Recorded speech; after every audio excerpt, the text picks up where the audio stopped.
Good evening മാറ്റിനി വെബിനാറിലേക്ക് എല്ലാവർക്കും സ്വാഗതം. അതുപോലെ മൈൻഡ്ഫുൾനെസ്സിന്റെ ദിവസമാണ്. ഇന്ന് വളരെ പ്രാധാന്യമുള്ളൊരു വിഷയത്തെക്കുറിച്ചാണ് ആന്റണി സാർ പറയാൻ പോകുന്നത്. അവിടെ റിസലിയൻസ് എന്ന് പറയുന്ന ഒരു പാട്ടുണ്ട്, അതുപോലെ തന്നെ ഇൻഫോബെസിറ്റി എന്ന് പറയുന്ന ഒരു ടെക്നോളജി പാട്ടും കൂടെ ഉണ്ട്. ഈ രണ്ട് പാട്ടും കൂടെ മൈൻഡ്ഫുൾനെസ്സിലൂടെ നമുക്ക് എങ്ങനെ കണക്ട് ചെയ്യാമെന്ന് വളരെ മനോഹരമായി ആന്റണി സാറിൽ നിന്ന് കേൾക്കാം. എല്ലാവരെയും സ്വാഗതം ചെയ്യുന്നു. ആന്റണി സാറിനെയും. Antony sir, you are welcome. Okay, thank you സംസാർ. എല്ലാവർക്കും നല്ല ഒരു സായാഹ്നം അതുപോലെ സ്വാഗതം ഞാൻ ആശംസിക്കുന്നു.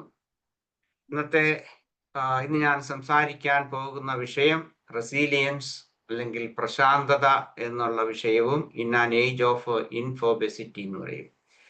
ഇൻഫോബെസിറ്റി എന്ന് പറയുന്ന ഈ വാക്ക് അത്ര പരിചിതമല്ല, പക്ഷെ നമുക്ക് ഇൻഫർമേഷൻ ഓവർലോഡ്, ഇൻഫോക്സിഫിക്കേഷൻ, ഇങ്ങനെയുള്ള വാക്കുകൾ ഇതെല്ലാം തത്തുല്യമായിട്ടുള്ള വാക്കുകളാണ്. ഇൻഫോബെസിറ്റിയുടെ അതിൻ്റെ പാരലായിട്ട് പോകുന്ന വാക്കുകളാണ് ഇൻഫർമേഷൻ ഇൻഫോക്സിഫിക്കേഷൻ, ഇൻഫർമേഷൻ ഓവർലോഡ് അല്ലെങ്കിൽ ഡിജിറ്റൽ ഓവർലോഡ് എന്നൊക്കെ നമുക്ക് പറയാം. ഇൻഫോബെസിറ്റി എന്ന വാക്ക് എന്താണെന്ന് ചോദിച്ചു കഴിഞ്ഞാൽ നമുക്കറിയാം, ഒബീസിറ്റി എന്നുള്ള വാക്കുകൾ നമ്മൾ പലരും കേട്ടിട്ടുണ്ട്. മിക്കവരും കേട്ടിട്ടുള്ള ഒരു വാക്കാണ്. അതായത് കൂടുതൽ തടിച്ചിട്ടുള്ള പൊണ്ണത്തടി എന്നോ അല്ലെ പൊണ്ണത്തടിയുള്ള ആളെന്നോ അങ്ങനെയൊക്കെയുള്ള ആ വാക്കുകൾ നമ്മൾ കേട്ടിട്ടുണ്ട്.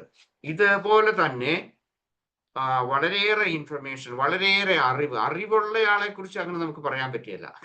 അറിവ് എന്ന് പറയുന്നത് വായിച്ച് ഉള്ള അറിവ് എന്ന് പറയുന്നത് അത് ഏതെങ്കിലും ഒരു വിഷയത്തെക്കുറിച്ച് അല്ലെങ്കിൽ പൊതുവായിട്ടുള്ള വിഷയത്തെക്കുറിച്ച് കൂടുതൽ അറിവുള്ള ഒരാളെ നമുക്കിങ്ങനെ അറിവിന്റെ ആ വലിയൊരു പൊണ്ണത്തടി അല്ലെങ്കിൽ അമിതഭാരം എന്ന് പറയാൻ പറ്റില്ല.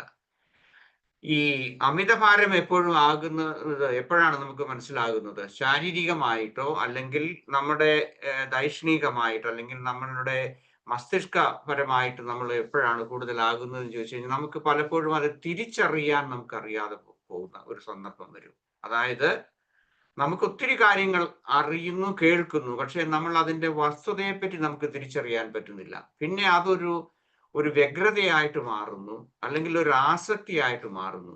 ഇവിടെ അറിവിന്റെ ഒരു ആസക്തി അല്ല ഇവിടെ സാധാരണഗതിയിൽ വരുന്നത്, അല്ലെങ്കിൽ വായനയിൽ നിന്നുണ്ടാകുന്ന അറിവിന്റെ ആ കൂടുതൽ ആഴങ്ങളല്ല ഇവിടെ വരുന്നത്. സോഷ്യൽ മീഡിയയിലൂടെ, സാമൂഹ്യ മാധ്യമങ്ങളിലൂടെ നമുക്ക് കിട്ടുന്ന ഒരു പരിധി പറഞ്ഞു കഴിഞ്ഞാൽ അനാവശ്യമായ ഒട്ടനവധി കാര്യങ്ങൾ നമ്മളുടെ തലയിലേക്ക് കയറുന്നു, നമ്മൾ അറിയുന്നില്ല. ദാറ്റ് മീൻസ് നമുക്കൊരു ഫിൽട്ടർ ചെയ്യാൻ നമുക്ക് സാധിക്കുന്നില്ല. ഏത് വേണം ഏത് വേണ്ട എന്നുള്ളത് കിട്ടുന്നതെല്ലാം നമ്മൾ വിഴുങ്ങുന്നു എന്ന് വേണമെങ്കിൽ പറയാം. അങ്ങനെ സംഭവിക്കുമ്പോഴേക്കും നമ്മളെ സംബന്ധിച്ച് ഇത് ഒരു വലിയ ഭാരമായിട്ട് മാറുകയാണ് ചെയ്യുന്നത്. ഇപ്പോൾ ഇന്നത്തെ ക്ലാസിന്റെ പർപ്പസ് എന്ന് പറയുന്നത്, അതായത് എന്നെ കേൾക്കുന്ന നിങ്ങൾക്ക് എല്ലാവർക്കും, അതായത് ഇൻഫോബെസിറ്റി എന്ന് പറയുന്നത് എന്താണ്, അത് നമ്മളെ ഏതെല്ലാം തരത്തിൽ ബാധിക്കുന്നുണ്ട്, പ്രത്യേകിച്ച് നമ്മളുടെ ആരോഗ്യം അല്ലെങ്കിൽ നമ്മുടെ മാനസികം, നമ്മളുടെ വൈകാരികം, ഇങ്ങനെയുള്ള അല്ലെങ്കിൽ നമ്മളുടെ ദൈക്ഷണികമായിട്ടുള്ള ആ ലെവലിലെല്ലാം ഇതെല്ലാം ബാധിക്കുന്നുണ്ട്. ഒട്ടനവധി കാര്യങ്ങളിലുണ്ട്, സ്ഥലങ്ങളിൽ അത് ബാധിക്കുന്നുണ്ട്. അതുപോലെ തന്നെ അതിനെ നമ്മൾക്ക് ഇതേക്കുറിച്ചുള്ള ഒരു പൊതുവായിട്ടുള്ള അറിവ് നൽകുക. ഇൻഫോബെസിറ്റി, അതായത് അമിതമായ ആ അറിവല്ല ഞാൻ ഉദ്ദേശിക്കുന്നത്, കൂടുതലായി സോഷ്യൽ മീഡിയയുടെ, സാമൂഹ്യ മാധ്യമങ്ങളിലൂടെ വരുന്ന കാര്യങ്ങളുടെ അമിതമായ ഭാരം എങ്ങനെ ഒഴിവാക്കാം. അതുപോലെ തന്നെ റെസീലിയൻസ് എന്ന് പറയുന്ന, അല്ലെങ്കിൽ നമ്മൾക്ക് ഉണ്ടായിരിക്കേണ്ട നമ്മളുടെ ഒരു സുസ്ഥിതി, അല്ലെങ്കിൽ നമ്മൾക്ക് ഒരു പ്രശാന്തത, ഇതിന്റെ ഇൻഫ്ലുവൻസ് കൊണ്ട് നമുക്ക് ഉണ്ടാകുന്ന പ്രശ്നങ്ങളിൽ നിന്ന് നമുക്ക് എങ്ങനെ രക്ഷപ്പെടാം എന്നുള്ള കാര്യങ്ങളെ വിശദീകരിക്കുക എന്നുള്ളതാണ് ഞാൻ പ്രധാനമായിട്ടും പറയുന്നത്. What is resilience and infobesity? Real world impact on infobesity. നമ്മളുടെ അനുദിന ജീവിതത്തിൽ നമ്മളുടെ യഥാർത്ഥത്തിൽ നമുക്ക് എന്തെല്ലാം സംഭവിക്കുന്നു എന്നുള്ളതിനെ കുറിച്ചുള്ളത്, അതിന്റെ കീ ആസ്പെക്ട്സ്, അതിന്റെ ക്യാരക്ടറിസ്റ്റിക്സ്. ദെൻ നമുക്ക് എങ്ങനെയാണ് ഇത് ബിൽഡപ്പ് ചെയ്യാൻ പറ്റുന്നത്, എങ്ങനെയാണ് നമുക്ക് ഒരു റെസീലിയൻസ്, അല്ലെങ്കിൽ ഇതിൽ നിന്ന് നമുക്ക് അമിതമായ നമ്മുടെ ഈ സാമൂഹ്യ മാധ്യമങ്ങളിൽ നിന്ന് കിട്ടുന്ന അനാവശ്യമായിട്ടുള്ള ആ ഇൻഫ്ലുവൻസിൽ നിന്ന് നമുക്ക് എങ്ങനെ മാറാൻ സാധിക്കും എന്നുള്ളതിനെ കുറിച്ചും പ്രായോഗികമായിട്ട് ഇത് കൃത്യമായിട്ട് മാറ്റണമെന്ന് ആഗ്രഹിക്കുന്ന ആളുകൾ. ഒരു കാര്യം കൂടി ഞാൻ പറയാം, അതായത് ഇന്നത്തെ ക്ലാസ് എൻ്റെ എല്ലാ ക്ലാസ്സുകളും അതെ. അതുപോലെ തന്നെ ഇന്നത്തെ ക്ലാസ് ഏതെങ്കിലും ഒരു നിമിഷത്തിൽ എന്നെ കേൾക്കുന്ന നിങ്ങൾക്ക് എപ്പോഴെങ്കിലും തോന്നിയിട്ടുണ്ടോ, ഓക്കെ ഞാൻ കൂടുതലായിട്ട് മൊബൈൽ ഫോൺ ഉപയോഗിക്കുന്നുണ്ട്. കമ്പ്യൂട്ടർ ഉപയോഗിക്കുന്നതിനെ കുറിച്ച് ഞാൻ കൂടുതൽ പറയുന്നില്ല. കാരണം മൊബൈലാണ് സാധാരണഗതിയിൽ എല്ലാവരും തന്നെ എപ്പോഴും നോക്കിക്കൊണ്ടിരിക്കുന്നത്. അല്ലെങ്കിൽ അതിന്റെ ആ അമിതമായ ഉപയോഗം എൻ്റെ ആരോഗ്യത്തെ, മാനസികാരോഗ്യത്തെ, വൈകാരികമായ ആരോഗ്യത്തെ, എൻ്റെ ദൈഷ്ണികമായ ആരോഗ്യത്തെ, ശാരീരികമായ ആരോഗ്യത്തെ എങ്ങനെയും ബാധിക്കുന്നുണ്ടോ? അതുപോലെ എൻ്റെ ബന്ധങ്ങളെ ഏതെല്ലാം തരത്തിലാണ് അത് ബാധിക്കുന്നത്? ഇങ്ങനെയുള്ള കാര്യങ്ങളിൽ നിന്നൊന്നും മാറി ഇതൊന്ന് ഉപേക്ഷിക്കണം, കുറെയൊക്കെ ഇതിനൊരു പരിധി നിശ്ചയിക്കണമെന്ന് ആഗ്രഹിക്കുന്നവർക്ക് അവരെ സഹായിക്കുന്നതിന് വേണ്ടിയിട്ടാണ്. Okay, what is resilience and infobesity എന്ന് ചോദിച്ചാൽ, ഇൻഫോബെസിറ്റി എന്ന് പറഞ്ഞു കഴിഞ്ഞാൽ ഡിജിറ്റൽ ആയിട്ടുള്ള ഡിജിറ്റൽ കണ്ടന്റിനെ കുറിച്ച്, വീഡിയോ ആകാം, ഓഡിയോ ആകാം, അല്ലെങ്കിൽ വായിക്കുന്നതാകാം, അല്ലെങ്കിൽ ഏതെങ്കിലും വർത്തമാനങ്ങളാകാം, ഇൻഫർമേഷൻ ആകാം, നോട്ടിഫിക്കേഷൻസ് ആകാം, അല്ലെങ്കിൽ ഡേറ്റ ആകാം. ഇങ്ങനെയുള്ള കാര്യങ്ങൾ കൂടുതലായിട്ട് നമ്മളെ അതിലോട് കൂടുതൽ ആസക്തി കാണിക്കുകയും ആ ആസക്തിയിൽ നിന്ന് നമുക്ക് മാനസികമായിട്ടുള്ള ക്ഷീണം, അതുപോലെ തന്നെ സ്ട്രെസ്, അല്ലെങ്കിൽ നമുക്ക് ശ്രദ്ധക്കുറവ്, അതുപോലെ തന്നെ നമുക്ക് ഒരു വ്യക്തമായ തീരുമാനങ്ങൾ എടുക്കാനുള്ള ബുദ്ധിമുട്ടുകൾ എല്ലാം, അല്ലെങ്കിൽ കൺഫ്യൂഷൻ ഇതെല്ലാം ഉണ്ടാകുന്നുണ്ടോ എങ്കിൽ അങ്ങനെയുള്ള ആ ഒരു അവസ്ഥയെ ആണ് നമ്മൾ ഇൻഫോബെസിറ്റി എന്നുകൊണ്ട് ഉദ്ദേശിക്കുന്നത്. റെസീലിയൻസ് എന്ന് പറയുമ്പോൾ നമുക്കറിയാം, ഞാൻ മൈൻഡ്ഫുൾനെസ് ആൻഡ് റെസീലിയൻസിനെ കുറിച്ച് പല പ്രാവശ്യം ഞാൻ സംസാരിച്ചിട്ടുള്ള അല്ലെങ്കിൽ ക്ലാസ് എടുത്തിട്ടുണ്ട്. ഒരു വ്യക്തിയെ സംബന്ധിച്ചിടത്തോളം അവന് അഡാപ്റ്റ് ചെയ്യുക എന്ന് പറയും. അതായത് ഏതെങ്കിലും ഒരു പ്രതികൂല സാഹചര്യത്തിൽ നിന്ന് പെട്ടെന്ന് മാറി അവന്റെ ആ പൂർവ്വസ്ഥിതിയെ പ്രാപിക്കുന്നതിന് വേണ്ടിയിട്ട് ഉള്ള ഒന്നാണ്. അതായത് ഏതെങ്കിലും തരത്തിലുള്ള ഇപ്പൊ ഇവിടെ തന്നെ ഇൻഫോബെസിറ്റിയിലാണെങ്കിൽ ഫ്ലഡ് ഓഫ് ഇൻഫർമേഷൻ നമുക്ക് വേണേൽ പറയാം. അമിതമായിട്ടുള്ള നമ്മളുടെ ഈ ഇൻഫർമേഷനിൽ നിന്ന് മാറുക, അതുപോലെ തന്നെ നമ്മളുടെ കോഗ്നിറ്റീവ് ഓവർലോഡ്, പിന്നെ നമ്മളുടെ ഇതുപോലെയുള്ള കാര്യങ്ങളെ തിരിച്ചറിഞ്ഞ് നമ്മൾക്ക് പൂർവ്വസ്ഥിതിയിലേക്ക്, അതായത് നമ്മളുടെ മനസ്സിന്റെ ശാന്തത, ശാരീരികമായ സുസ്ഥിതി, ഇതിലേക്കെല്ലാം വരാനും കൂടുതൽ വ്യക്തമായ തീരുമാനങ്ങൾ എടുക്കുന്നതിന് നമ്മളെ സഹായിക്കുന്നതിന് വേണ്ടിയിട്ടുള്ള അതിനെയാണ് നമ്മൾ റെസീലിയൻസ് എന്നുള്ളത് ഈ ഒരു പ്രത്യേക സാഹചര്യത്തിൽ നമ്മൾ പറയുന്നത്.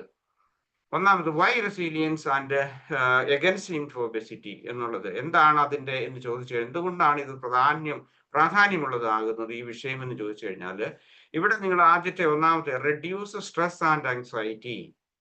അതിന് വേറൊരർത്ഥം കൂടിയുണ്ട്, നേരെ ഓപ്പോസിറ്റ് ആകാം. അതായത് റെസീലിയൻസിലേക്ക് വന്നു കഴിഞ്ഞാൽ റെഡ്യൂസ് സ്ട്രെസ് ആൻഡ് ആങ്സൈറ്റി. ഇനി നേരെ മറ്റൊരു നെഗറ്റീവായിട്ടുള്ള വന്നാലോ, ഇൻഫോബെസിറ്റി കൂടുകയാണെങ്കിൽ അത് increases our stress and anxiety എന്ന് പറയാം. അതായത് ഞാനിപ്പോ പോസിറ്റീവായ കാര്യമാണ് പറയുന്നത്, നെഗറ്റീവായിട്ടുള്ള കാര്യമല്ല പറയുന്നത്. ഇൻഫോബെസിറ്റി വന്നു കഴിഞ്ഞാൽ നെഗറ്റീവായിട്ട് ഇങ്ങനെയൊക്കെ സംഭവിക്കുന്നതിനേക്കാൾ കൂടുതൽ റെസീലിയൻസ് വന്നാൽ എന്ത് സംഭവിക്കുന്നു എന്നതിനെ കുറിച്ച് പറയാനാണ് ഞാൻ ആഗ്രഹിക്കുന്നത്. അപ്പൊ അതിനൊരു നെഗറ്റീവായിട്ടുള്ള തലം അല്ലെങ്കിൽ ഒരു ഡയമെൻഷൻ കൂടി ഉണ്ടെന്ന് നിങ്ങളോട് ഞാൻ പറയുകയാണ്.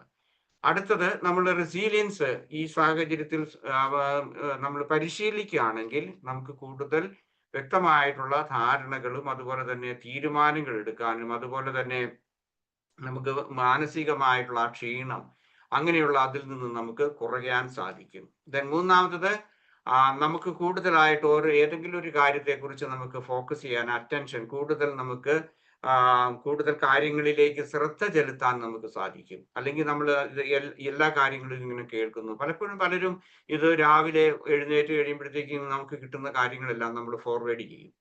അതിന്റെ സത്യാവസ്ഥ നമ്മൾ അറിയുന്നില്ല. ഇപ്പൊ എന്തെങ്കിലും ഒരു കാര്യത്തെക്കുറിച്ച് കേൾക്കുന്നു, എനിക്ക് തോന്നുന്നു ഒരുപക്ഷെ എന്റെ ധാരണയെന്ന് ഞാൻ പറയുന്നുള്ളൂ, ഞാൻ ഒരു ഡിസിഷനിലേക്ക് അല്ലെങ്കിൽ ഒരു പ്രത്യേകമായിട്ട് ഞാൻ ആരെയും അക്യൂസ് ചെയ്യാൻ ഞാൻ ഉദ്ദേശിക്കുന്നില്ല, അല്ലെങ്കിൽ ഒരു ജഡ്ജ്മെന്റൽ ആയിട്ടുള്ള ഒരു സെന്റൻസ് അല്ല ഞാൻ പറയുന്നത്. ഒരുപക്ഷെ മലയാളത്തിൽ ഇത് കൂടുതലായിരിക്കുമോ എന്ന് എനിക്ക് സംശയമുണ്ട്. ഇതൊക്കെ കൂടുതൽ അറിയുന്നത് നിങ്ങളാണ്.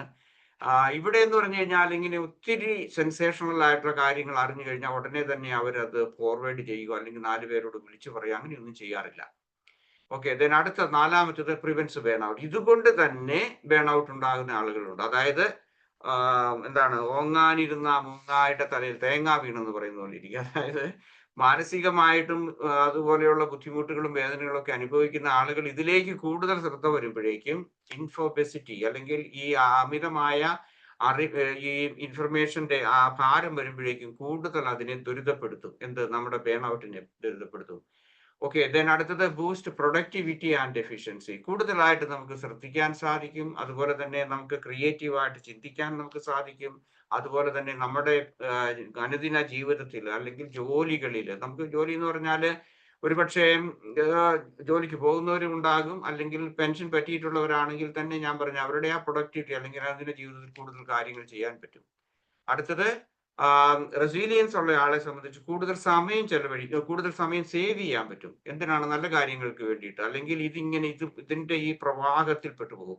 ഒഴുക്കിൽപ്പെട്ടവരെ പോലെയാണ് നമ്മൾ അങ്ങ് വീണ് അതിന്റെ ഭാഗമായി പോവുകയാണ്.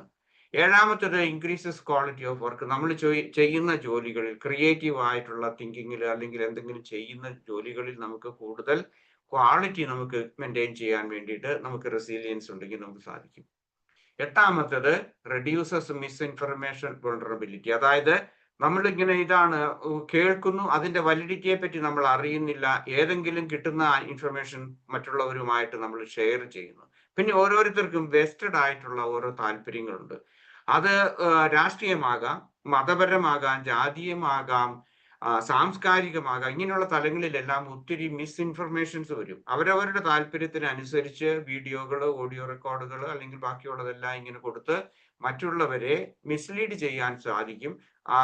അങ്ങനെയാണ് ഒത്തിരി ചെയ്യുന്നുണ്ട്. ഇതെല്ലാം നമ്മളുടെ അങ്ങനെയുള്ള മിസ്ഇൻഫർമേഷൻ, പ്രത്യേകിച്ച് നമ്മുടെ വൈകാരികമായി വ്രണപ്പെടുത്തുന്ന ആ കാര്യങ്ങൾ ഒഴിവാക്കാൻ നമുക്ക് സാധിക്കും, അല്ലെങ്കിൽ അത് കുറയ്ക്കാൻ സാധിക്കും. മറ്റൊന്ന് ഡിജിറ്റൽ അഡിക്ഷൻ. നമ്മൾ ഈ ഡിജിറ്റൽ ആയിട്ടുള്ള അഡിക്ഷൻ ഉണ്ടെങ്കിൽ അത് കുറയ്ക്കുന്നതിനും സാധിക്കും. പത്താമത്തത് പ്രിവെൻസ് കോഗ്നിറ്റീവ് ഫറ്റീഗ്. ഓക്കെ, നമുക്ക് അതായത് നമ്മുടെ ദൈക്ഷണികമായിട്ടുള്ള, ബുദ്ധിപരമായിട്ടുള്ള അല്ലെങ്കിൽ നമ്മൾക്ക് കൂടുതൽ ക്രിയേറ്റീവായിട്ട് ചിന്തിക്കാനുള്ള ആ ശക്തിയെ കെടുത്തുന്നുണ്ടെങ്കിൽ അതും ഓവർകം ചെയ്യുന്നതിന് നമുക്ക് സാധിക്കും. ദെൻ കീ ആസ്പെക്ട്സ് ഓഫ് ഈ ഇൻഫർമേഷൻ ഓവർലോഡിന്റെ കീ ആസ്പെക്ട്സ് എന്താണെന്ന് ചോദിച്ചാൽ, ഒന്ന് എക്സസീവ് ക്വാണ്ടിറ്റി ഓഫ് ഇൻഫർമേഷൻ. ആവശ്യമില്ല. നമുക്ക് കിട്ടുന്ന, നിങ്ങൾ ഓരോരുത്തരും പല പല ഗ്രൂപ്പുകളിൽ നിങ്ങൾ മെമ്പേഴ്സ് ആയിരിക്കും. അപ്പൊ അങ്ങനെയുള്ള കാര്യങ്ങളിൽ പലരും നിങ്ങൾ അറിയാതെ തന്നെ, അല്ലെങ്കിൽ ചില വെറും ഫ്രണ്ട്ഷിപ്പിന്റെ പേരിൽ നിങ്ങൾ അതിൽ നിന്ന് ക്വിറ്റ് ചെയ്യുന്നില്ല അല്ലെ? പലപ്പോഴും നമ്മൾ വിചാരിക്കും, ഓക്കെ, എനിക്ക് ഇതുകൊണ്ട് യാതൊരു ഉപകാരവും ഇല്ല, ഇവരെഴുതി വിടുന്നതൊന്നും വായിക്കാൻ എനിക്ക് നേരമില്ല, അല്ലെങ്കിൽ ഇങ്ങനെയൊക്കെ തോന്നുമെങ്കിലും പല പല ബന്ധങ്ങളുടെ പേരിൽ, സുഹൃത്ത് ബന്ധങ്ങൾ മോശമാകണ്ട എന്നൊക്കെ കരുതി നമ്മൾ ക്വിറ്റ് ചെയ്യാതിരിക്കും. അങ്ങനെയാകുമ്പോഴേക്കും വരുന്ന ഈ ഇൻഫർമേഷൻ ടു മച്ച് വളരെയേറെ ഇൻഫർമേഷൻ ആണ് നമുക്ക് വരുന്നത്.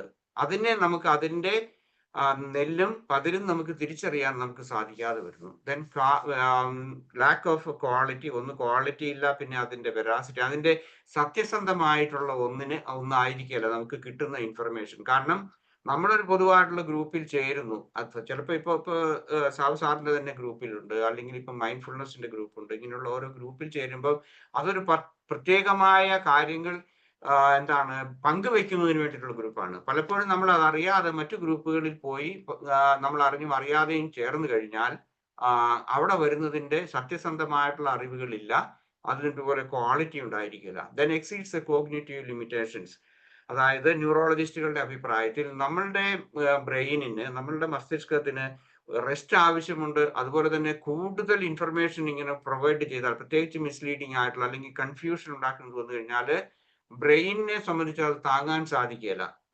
അതുകൊണ്ട് എന്ത് ചെയ്യുന്നു, കോഗ്നിറ്റീവ് ആയിട്ടുള്ള നമ്മളുടെ അതിനെ തകർത്ത് കളയും. അതിന്റെ ആ ലിമിറ്റേഷൻസിനെ എക്സീഡ് ചെയ്യും. നമുക്കെല്ലാം ആണല്ലോ. ഇപ്പം നമ്മളുടെ നാട്ടിൽ ഇപ്പോൾ വോൾട്ടേജിന്റെ വേരിയേഷൻ വന്നു കഴിഞ്ഞാൽ നമുക്കറിയാം, പണ്ടൊക്കെ പ്രത്യേകിച്ച് ഒരു 10 ഇല്ല 20 ഇപ്പൊ ഉണ്ടോന്ന് എനിക്ക് അറിഞ്ഞുകൂടാ.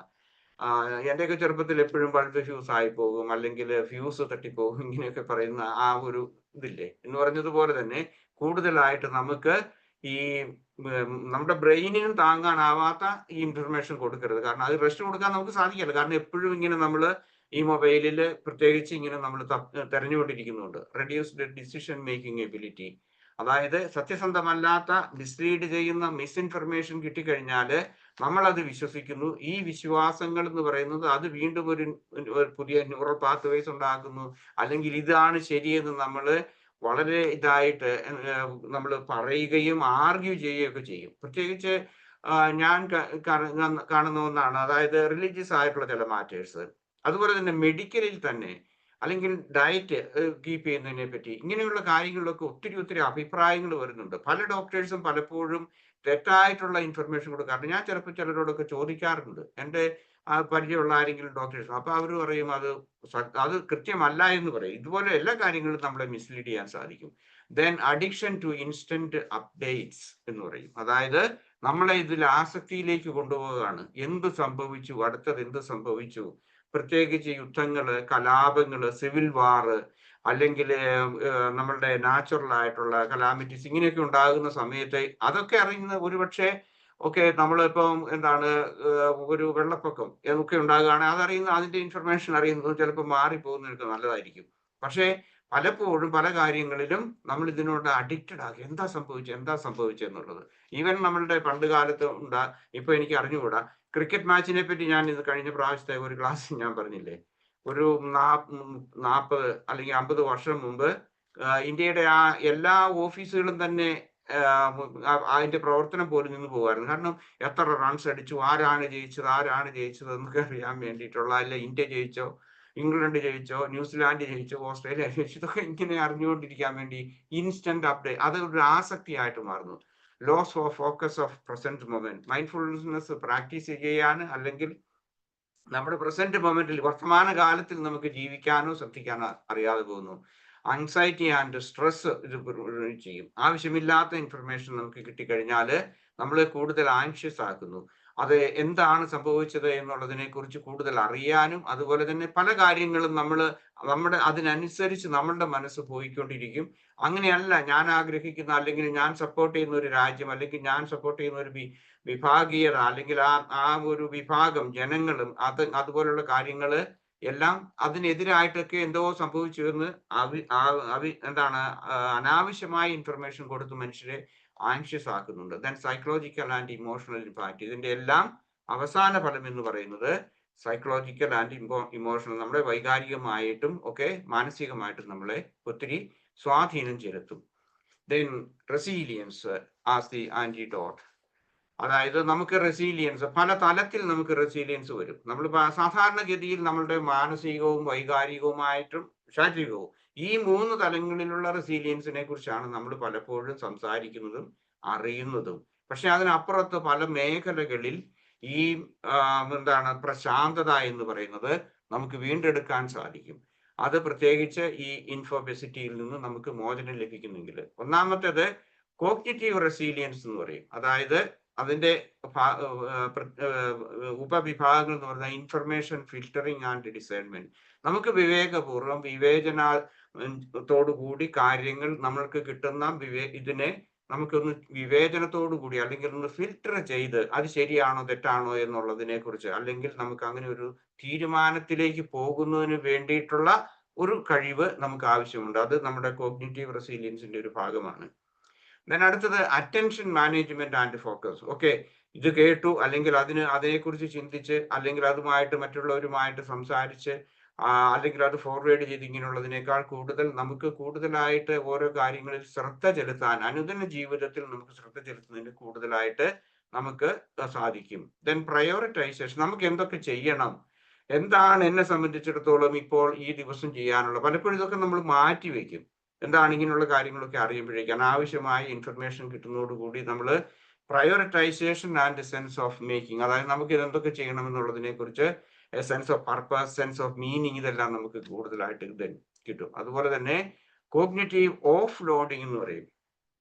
ആവശ്യമില്ലാത്ത നമുക്ക് വിട്ടുകളയാനുള്ള ഒരു അവസരമായിട്ട് വരും. കോഗ്നിറ്റീവ് റെസീലിയൻസ് നമുക്ക് പ്രാക്ടീസ് ചെയ്യുന്നുണ്ടെങ്കിൽ, അല്ലെങ്കിൽ കൂടുതൽ മൈൻഡ്ഫുൾനെസ് പ്രാക്ടീസ് ചെയ്യുന്നുണ്ടെങ്കിൽ, അതായത് നമ്മുടെ ഈ പ്രത്യേകിച്ച് ഡിജിറ്റൽ ആയിട്ടുള്ള ഒരു ഒരു ഉപവാസം നമ്മൾ നടത്തുക, അങ്ങനെയൊക്കെ ചെയ്യുന്നതോടുകൂടി നമുക്ക് കുറെ കൂടി നമ്മുടെ ക്രിയേറ്റീവ് ആയിട്ടുള്ള കാര്യങ്ങൾ ചെയ്യാൻ പറ്റും. അടുത്തത് ഇമോഷണൽ റെസീലിയൻസ് നമുക്ക് കൂടുതലായിട്ട് കിട്ടും. സ്ട്രെസ് ആൻഡ് ആൻസൈറ്റി കുറയ്ക്കാൻ വേണ്ടിയിട്ട് അത് നമുക്ക് സാധിക്കും. അല്ലെങ്കിൽ സ്ട്രെസ് മാനേജ്മെന്റ് നമുക്ക് കൂടുതലായിട്ട് നമ്മുടെ വ്യക്തിപരമായ ജീവിതത്തിൽ ഓരോരുത്തർക്കും സാധിക്കും. Then emotional regulation, emotional intelligence, നമ്മുടെ വൈകാരികമായിട്ടുള്ള കാര്യങ്ങൾ. കാരണം മറ്റുള്ള ഈ ഇൻഫർമേഷൻ പണ്ടുണ്ടായിരുന്നതിനേക്കാൾ എപ്പോഴും ഇൻസസെന്റ് ആയിട്ട് നമുക്ക് കിട്ടിക്കൊണ്ടിരിക്കുകയാണ്. അപ്പൊ അതിൽ നിന്നെല്ലാം ഒരു മാറ്റം വരുത്തണമെങ്കിൽ, അല്ലെങ്കിൽ അതും ഇതും എല്ലാം കേട്ട് നമ്മൾ കൺഫ്യൂസ്ഡ് ആയി ഇമോഷണൽ ആയിട്ട് നമ്മൾ എന്ത് വരും, കേട്ടോ അത് അങ്ങനെ ചെയ്തു, ഇതിങ്ങനെ ചെയ്തു, അവരത് ചെയ്തു എന്നൊക്കെ പറഞ്ഞുകൊണ്ടിട്ടുള്ള കാര്യങ്ങൾ നമ്മൾ കേൾക്കുമ്പോൾ, ദെൻ അക്സെപ്റ്റൻസ് ഓഫ് ഇംപെർഫെക്ഷൻ.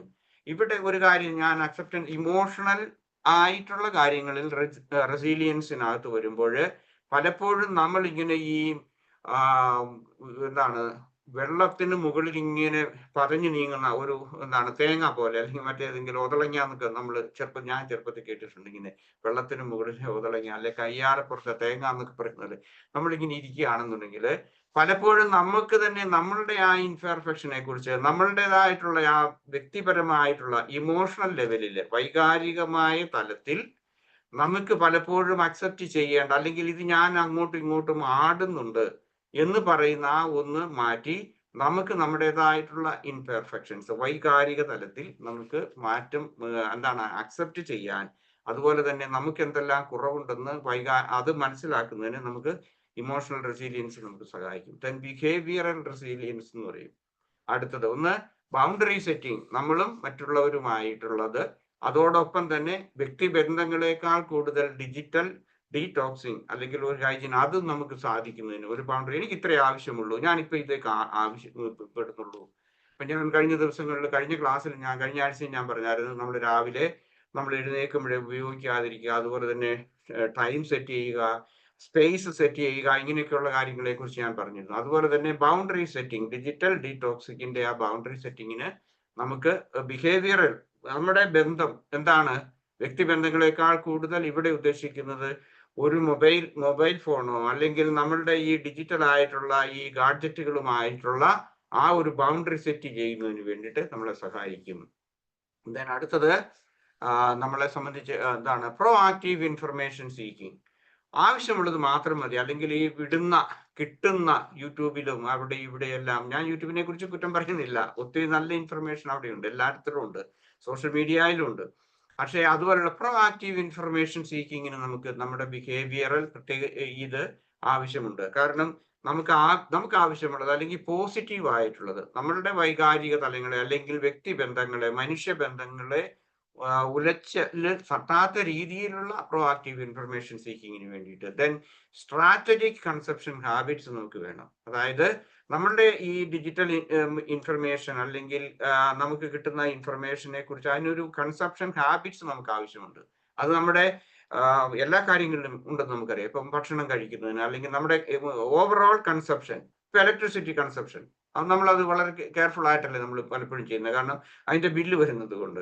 അല്ലെങ്കിൽ മറ്റതുപോലുള്ള പെട്രോൾ കൺസെപ്ഷൻ, അല്ലെങ്കിൽ നമ്മളുടെ വസ്ത്രങ്ങളുടെ മേടിക്കുന്നത്, എല്ലാ കൺസെപ്ഷനും നമുക്കൊരു ഹാബിറ്റ്സ് ഉണ്ട്. അതിന് നമുക്ക് ഒരു ഡിസിപ്ലിൻ നമ്മൾക്ക് കീപ്പ് ചെയ്യുന്നു. അതുപോലെ തന്നെ ഈ കാര്യത്തിലും ഒരു ഡിസിപ്ലിൻ ആവശ്യമുണ്ട്. Digital minimalism and decluttering. അടുത്തത് എന്താണ് ഡിജിറ്റൽ മിനിമലിസം എന്ന് പറഞ്ഞു കഴിഞ്ഞാൽ വളരെ കുറച്ച് ഉപയോഗിക്കുക. മിനിമലിസം എന്ന് പറഞ്ഞാൽ നിങ്ങൾക്ക് അറിയാൻ തോന്നുന്നു, ഏറ്റവും കുറച്ച് ജീവിക്കുക, അല്ലെങ്കിൽ അതൊരു ഒരു ജീവിത ചര്യയായിട്ട് ലൈഫ് സ്റ്റൈലായിട്ട് ഉപയോഗിക്കുന്ന ആളുകളുണ്ട്. ഡീക്ലട്ടറിങ് ഓൾസോ, ഡിജിറ്റലായിട്ട് ഇങ്ങനെ കുറച്ച് അതിനോട് മാറി ജീവിക്കാൻ വേണ്ടിയിട്ട് ശ്രമിക്കുക. ദെൻ പ്രോ ആക്റ്റീവ് അൺപ്ലഗിങ്, അതായത് ഇതിനെ കുറെ സമയം വേണ്ട എന്ന് വെക്കുക, മാറ്റിവെക്കുക, അല്ലെങ്കിൽ അത് സ്വിച്ച് ഓഫ് ചെയ്യുക.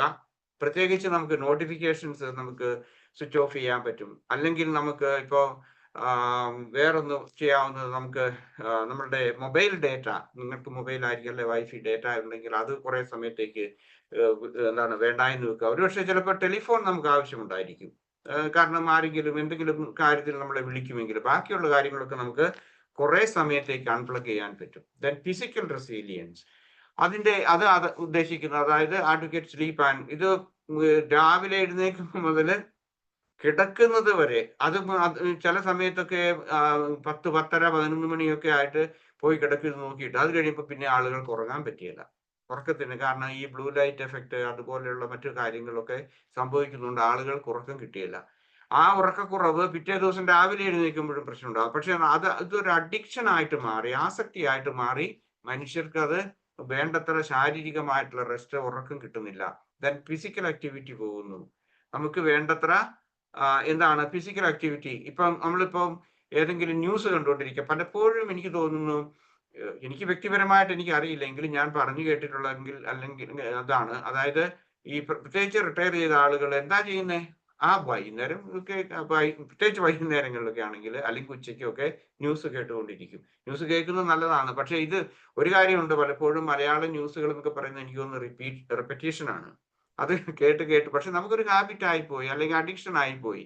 അപ്പൊ നമുക്ക് ആ സമയത്ത് നമുക്ക് ചെയ്യാവുന്ന വേറെ കാര്യങ്ങളുണ്ട്. ഫിസിക്കൽ ആയിട്ടുള്ള കുറച്ച് എക്സസൈസ് ഒക്കെ ചെയ്യാൻ പറ്റും. എഴുന്നേറ്റ് നിൽക്കുക, ഏതെങ്കിലും തൈച്ചി അല്ലെങ്കിൽ മറ്റേതുപോലുള്ള ഏതെങ്കിലും എക്സസൈസ് ഒക്കെ നമുക്ക് ചെയ്യാൻ പറ്റും. ന്യൂസ് കേട്ടോളൂ, അത് കുഴപ്പമില്ല. അപ്പം ഫിസിക്കൽ ആക്ടിവിറ്റി പോലും മറച്ചു വെച്ച് ഇരിപ്പിലുണ്ട്. അതായത് ഇരിക്കുന്നത്, കുറെ സമയം ഇരിക്കുന്നത് തന്നെ നമ്മുടെ ആരോഗ്യത്തിന് ഹാനികരമാണെന്ന് നിങ്ങൾ കേട്ടിട്ടുണ്ടാകും. Okay, then social and relational resilience ഉണ്ട്. മെയിൻറ്റെയിനിങ് റിയൽ വേൾഡ് കണക്ഷൻസ്, അതായത് നമുക്ക് കൂടുതലായിട്ട് ഈ വാട്സപ്പിലോ മറ്റതുപോലെയുള്ള ഒത്തിരി സോഷ്യൽ മീഡിയയിലുണ്ട്. ആ ബന്ധങ്ങളെക്കാൾ കൂടുതൽ ഈ ലൈക്സ്, ഫേസ്ബുക്ക് ഉണ്ട് വേറൊരെണ്ണം. അപ്പൊ അവിടെയൊക്കെ എന്താണ് കൂടുതൽ ഇങ്ങനെ ലൈക്സ് കൊടുക്കുക, ഡിസ്ലൈക്ക് ഇല്ലായിരിക്കും, ലൈക്സ് കൊടുക്കുക, അതുപോലെ തന്നെ കമന്റ്സ് കേൾക്കുക, എഴുതുക, അത് മറ്റുള്ളവർക്ക് സന്തോഷം കിട്ടും എന്ന് വിചാരിച്ച്, അതുപോലെ എനിക്ക് ഇത് കൂടുതൽ ലൈക്സ് കിട്ടാൻ വേണ്ടി ഞാൻ കാണുന്നതിന് എല്ലാത്തിനും ലൈക്സ് കൊടുക്കുന്നു, അല്ലെ കമന്റ്സ് എഴുതുന്നു, ഇങ്ങനെയൊക്കെയുള്ള അതിനേക്കാൾ കൂടുതൽ റിയൽ ലൈഫിൽ മറ്റുള്ളവരുമായിട്ട് സംസാരിക്കുക, അല്ലെങ്കിൽ അവരെ കാണാൻ വേണ്ടി ഒരിക്കൽ അല്ലെങ്കിൽ മറ്റൊരാളുടെ വീട്ടിലേക്ക് നമ്മൾ പോവുക, അവർക്ക് ബുദ്ധിമുട്ടില്ലെങ്കിൽ കുറെ നേരം സംസാരിക്കുക, അതാണ് മെയിൻറ്റെയിനിങ് റിയൽ വേൾഡ് കണക്ഷൻസ് എന്ന് ഉദ്ദേശിക്കുന്നത്. എഫക്റ്റീവ് കമ്മ്യൂണിക്കേഷൻ, അടുത്തത് ഈ ലൈക്സും അതുപോലെ തന്നെ കമന്റ്സും എഴുതി സമയം കളയുന്നതിന് പകരം എഫക്റ്റീവ് ആയിട്ടുള്ള കമ്മ്യൂണിക്കേഷൻ, ടെലിഫോൺ വിളിക്കുക, അവരുടെ ക്ഷേമം അന്വേഷിക്കുക, ഇതൊക്കെ ചെയ്യാൻ പറ്റും. പിന്നെ മറ്റൊന്ന്, നമുക്ക് എംപതി ആൻഡ് കൈൻഡ്നെസ്, നമുക്ക് എന്താണ് നമ്മളുടെ ആ ഒരു പെർസ്പെക്റ്റീവ് ഇവിടെ പോകുന്നുണ്ട്. സോഷ്യൽ മീഡിയയില് ഞാൻ കരുതുന്നിടത്തോളം ഒരു പരിധി വരെ, അല്ലെങ്കിൽ ഭൂരിപക്ഷം ഇത് നമ്മളുടെ ആ എംപതി ആൻഡ് എന്താണ് കൈൻഡ്നെസിന്റെ ആ പെർസ്പെക്റ്റീവ് നമുക്ക് നഷ്ടപ്പെട്ടു പോകുന്നുണ്ട്. അപ്പൊ അതിൽ റിയൽ വേൾഡ് കണക്ഷൻ വഴിയാണ് നമുക്ക് കൂടുതൽ കിട്ടുന്നത്. ദെൻ ടെക്നോളജിക്കൽ റെസീലിയൻസ് എന്ന് പറയും. അടുത്തത് ഡിജിറ്റൽ ലിറ്ററസി, അതായത് നമ്മൾ ഈ കേൾക്കുന്നതിനനുസരിച്ച് നമ്മൾ ബയസസ് ക്രിയേറ്റ് ചെയ്യും. അത് കുറെ സമയം കഴിയുമ്പോഴേക്കും അത് റീഇൻഫോഴ്സ് ചെയ്യും. നമുക്കത് ശരിയാണ്, ഞാൻ ഈ കേൾക്കുന്നത് ശരിയാണ്, അല്ലെങ്കിൽ ഇന്ന ചാനലിൽ വരുന്ന ഈ ന്യൂസ് അല്ലെങ്കിൽ ഇവർ പറയുന്ന കാര്യം ശരിയാണ്. കാരണം എന്തുകൊണ്ടാണ്? എനിക്ക് ആ ചാനലുമായിട്ട് ഏതെങ്കിലും തരത്തിൽ ഒരു അടുപ്പമുണ്ട്. ഒന്നുകിൽ എൻ്റെ രാഷ്ട്രീയ പാർട്ടി ബന്ധമുണ്ടായിരിക്കും, അല്ലെങ്കിൽ മറ്റതുപോലെയുള്ള ഏതെങ്കിലും ഒരു ബന്ധത്തിന്റെ പേരിലായിരിക്കും. അപ്പൊ നമ്മൾ കൂടുതലായിട്ട് നമ്മൾ ഇതിനെക്കുറിച്ച് ഇത് ബയസസ് ഉണ്ടാകും, പ്രിജുഡീസസ് ഉണ്ടാകും, മറ്റുള്ളവരോട് ഇൻടോളറൻസ് ഉണ്ടാകും. ഇങ്ങനെയൊക്കെയുള്ള അതെല്ലാം ഒഴിവാക്കുന്നതിന് വേണ്ടി ഒരു ഡിജിറ്റൽ ലിറ്ററസി ആവശ്യമുണ്ട്.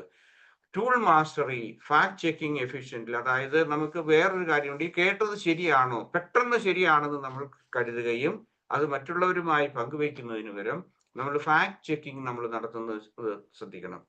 ഇപ്പോൾ ഒരു ജസ്റ്റ് ഒരു ഉദാഹരണം ഞാൻ പറയാം. അതായത് നമ്മൾ ഏതെങ്കിലും ഒരു മഹാന്മാര് പറഞ്ഞിരിക്കുന്ന കൊട്ടേഷൻസ് ഉണ്ട്. ഈ കൊട്ടേഷൻ, ഇപ്പൊ ഗാന്ധിജി പറഞ്ഞ ഒരു കൊട്ടേഷൻ, ഇത് ആര് പറഞ്ഞതാണെന്ന് ചോദിച്ച് ഗൂഗിളിൽ പറഞ്ഞു കഴിഞ്ഞാൽ നിങ്ങൾക്ക് ഒരു 10 പേരുടെ പേരെങ്കിലും കിട്ടും. ഗാന്ധിജിയാണ് ഇത് പറഞ്ഞത്, മാർട്ടിൻ ലൂതർ കിങ് ആണ് പറഞ്ഞത്, അല്ലെങ്കിൽ അരിസ്റ്റോട്ടിലാണ് ഇത് പറഞ്ഞത് എന്നൊക്കെ പറഞ്ഞുകൊണ്ട് വരും. കാരണം ഇതെല്ലാം ഒത്തിരി തെറ്റായിട്ടുള്ള ഇൻഫർമേഷൻസ് നമുക്ക് കാണാൻ പറ്റും. അപ്പൊ പണ്ടൊക്കെ നമ്മൾ, ശരിയോ തെറ്റോ എന്ന് എനിക്കറിയില്ല, നമ്മളൊരു പുസ്തകത്തിൽ നിന്നാണ് ഒരു കൊട്ടേഷൻ കിട്ടുന്നതെങ്കിൽ നമ്മൾ വിചാരിക്കും ഇത് ശരിയാണ്, കാരണം വേറെ ഒന്നും ഇല്ല, അല്ലെങ്കിൽ ഇത് അങ്ങനെയാണെന്ന്. പക്ഷെ നമ്മളൊരു ഫാക്ട് ചെക്കിങ്, ഇതുപോലെ കേൾക്കുന്ന വാർത്തകളെ കുറിച്ച്. ദെൻ സൈബർ സെക്യൂരിറ്റി അവയർനെസ് നമുക്ക് ആവശ്യമുണ്ട്. എന്താണ് സൈബർ സെക്യൂരിറ്റി എന്ന് പറഞ്ഞു കഴിഞ്ഞാൽ, കേൾക്കുന്ന നമുക്ക് കിട്ടുന്ന ഇൻഫർമേഷൻ, ഇപ്പൊ വളരെയേറെ ചീറ്റിംഗ് നടക്കുന്ന ഒരു കാലഘട്ടത്തിലാണ് ജീവിക്കുന്നത്. എനിക്കൊരു ശരാശരി ഒരാഴ്ചയിൽ ഒരു 2-3 സൈബർ സെക്യൂരിറ്റിയുടെ ചീറ്റിങ്ങിനെ കുറിച്ചുള്ള ഇൻഫർമേഷൻ എനിക്ക് കിട്ടാറുണ്ട്. ഇപ്പൊ കഴിഞ്ഞ ആഴ്ചയിൽ എനിക്ക് ഒരു SMS വന്നു എൻ്റെ മൊബൈൽ ഫോണിലേക്ക്. എന്താണെന്ന് അറിയാമോ? ജർമ്മനിയിൽ ഒരു സാംസങ് ടെലിഫോണിൽ നിന്റെ ഈ എന്താണ് വിസ കാർഡിന്റെ ഇത് അവിടെ ഒരാൾ ലോഗിൻ ചെയ്തു എന്ന് പറഞ്ഞു. ഞാനത് അതിൽ എന്നോട് പറയുകയാണ് സോ പ്ലീസ് ലോഗിൻ എന്നും പറഞ്ഞുകൊണ്ട്. അപ്പൊ ദാറ്റ് മീൻസ് ഞാൻ ലോഗിൻ അവിടെ ഒരാൾ ചെയ്തത് കൊണ്ട്, എൻ്റെ വിസ കാർഡിന്റെ ഇത് ലോഗിൻ ചെയ്തത് കൊണ്ട് ഞാൻ ഇവിടെ ലോഗിൻ ചെയ്താൽ അവനവിടെ കാത്തിരിക്കുകയാണ്. എന്തിനാ? ഇത് എന്റെ ഇൻഫർമേഷൻ കിട്ടിയിട്ട് അവനത് ഉപയോഗിക്കാൻ വേണ്ടി. അതുപോലെ തന്നെ ഒത്തിരി രസകരമായിട്ടുള്ള കാര്യങ്ങളുണ്ട്, സമയക്കുറവുകൊണ്ട് ഞാൻ പറയുന്നില്ല. ഇവിടെ ഈ ഓസ്ട്രിയയിൽ തന്നെ പോലീസുകാരുടെ ഇതുണ്ട്. പ്രായമായവരെ, പ്രത്യേകിച്ച് പ്രായമായിട്ടുള്ള ആളുകളെ പറ്റിക്കാൻ വേണ്ടിയിട്ട് പോലീസാണെന്ന് പറഞ്ഞുകൊണ്ട് അവർ ഫോൺ വിളിക്കും. എന്നിട്ട് പറയും നിന്റെ ബാങ്കിൽ എത്ര യൂറോ ഉണ്ട്, ഓക്കെ എൻ്റെ കയ്യിൽ 150,000 1.5 ലക്ഷം യൂറോ ഉണ്ട്, അത് അത്ര സേഫ് അല്ല ബാങ്കിൽ, അതുകൊണ്ട് ഞങ്ങൾ അത് വരികയാണ്, കാരണം നീ പ്രായമായ അല്ലെങ്കിൽ ബുദ്ധിമുട്ടാണ്. ഇവിടെ അങ്ങനെ ഒരു മാസം 2 മാസം മുമ്പ് അങ്ങനെ ഒരു സംഭവം ഉണ്ടായി. ഒത്തിരി പേരെ പറ്റിക്കുന്നുണ്ട്. പ്രായമായ സ്ത്രീകളെയാണ് പ്രത്യേകിച്ച് അവർ ടാർഗറ്റ് ചെയ്യുന്നത്. പോലീസാണെന്ന് പറയും. എന്നിട്ട് അവര് ആ പൈസ ഒന്നുകിൽ പറയും നിങ്ങളത് ഞങ്ങൾ വരും, അത് അവിടെ എടുത്തു വെച്ചേക്കണമെന്ന്. അതുപോലെ ആഭരണങ്ങൾ, പഴയ ആളുകൾക്കൊക്കെ ഒത്തിരി ഇവിടെ സ്വർണ്ണാഭരണങ്ങൾ ഉണ്ടായിരുന്നു. പ്രത്യേകിച്ച് ആ യുദ്ധമൊക്കെ കഴിഞ്ഞപ്പോഴേക്കും യഹൂദന്മാരിൽ നിന്ന് തട്ടിയെടുത്തത്, അല്ലെങ്കിൽ അന്നത്തെ കാലത്ത് പല രീതിയിലൊക്കെ സമ്പാദിച്ചിട്ടുള്ള പ്രായമായവരിലൊക്കെ ഇവിടെ വീടുകളിലൊക്കെ ഉണ്ട്. അതെല്ലാം ഇവർ വന്ന് തട്ടിക്കൊണ്ടു പോകും, പോലീസാണെന്ന് പറഞ്ഞ്. കൊണ്ടുപോയി കഴിയുമ്പോഴത്തേക്ക് അടുത്ത ശരിക്കുള്ള റിയൽ പോലീസിനെ വിളിച്ചിട്ട് പറയാം. അവർക്ക് എന്ത് ചെയ്യാൻ പറ്റും? കുറേയൊക്കെ അന്വേഷിക്കുകയും കുറേയൊക്കെ പിടിക്കുകയും ചെയ്യുന്നുണ്ട്. എനിവേ, സൈബർ സെക്യൂരിറ്റി അവയർനെസ് നമുക്ക് ആവശ്യമുണ്ട്. ഓക്കെ, മൈൻഡ്ഫുൾ ടൂൾസ് ആണ്. എങ്ങനെയാണ് നമുക്ക് കൂടുതൽ ഇൻഫോബെസിറ്റിയിൽ നിന്ന് ഓവർകം ചെയ്യുന്നതിന് വേണ്ടിയിട്ടുള്ള മൈൻഡ്ഫുൾ ആയിട്ടുള്ള ആ ടൂൾസ് എന്തൊക്കെയാണ്, അല്ലെങ്കിൽ മൈൻഡ്ഫുൾ ആയിട്ട് നമുക്ക് എന്ത് ചെയ്യാം? Intention setting. ഒന്നാമത്, consciously deciding to engage with digital content. ആവശ്യമുള്ള ഒരു കാര്യം മാത്രമേ നമ്മൾ സ്വീകരിക്കുള്ളൂ എന്നുള്ള ആ ഒരു ഇതിനെക്കുറിച്ചുള്ള ബോധപൂർവമായ ഒരു തീരുമാനമെടുക്കൽ നമുക്ക് ആവശ്യമുണ്ട്.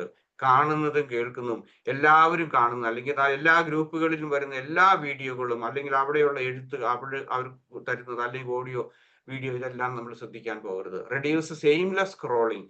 വെറുതെ ചിലപ്പോൾ ഒരുപക്ഷെ ബോറടിക്കുന്നുണ്ടായിരിക്കും, അല്ലെങ്കിൽ ഒരു മാനസികമായിട്ടുള്ള ഒരു ഉല്ലാസമില്ല, വേറെ ഏതെങ്കിലും തരത്തിലുള്ള ഒരു എന്താണ് മൂഡ് ഓഫ് എന്ന് നമുക്ക് വേണം പറയാം. നമ്മുടെ മൂഡ് ഓഫ് ആയതുകൊണ്ട് എന്നാ ഇനി ഇത് ആട്ടെ, സമയം കളയാൻ വേണ്ടി അത് ചെയ്യുന്നതിന് വേണ്ടിയിട്ട് വെറുതെ എയിംലെസ് ആയിട്ട് സ്ക്രോൾ ചെയ്യാതിരിക്കുക.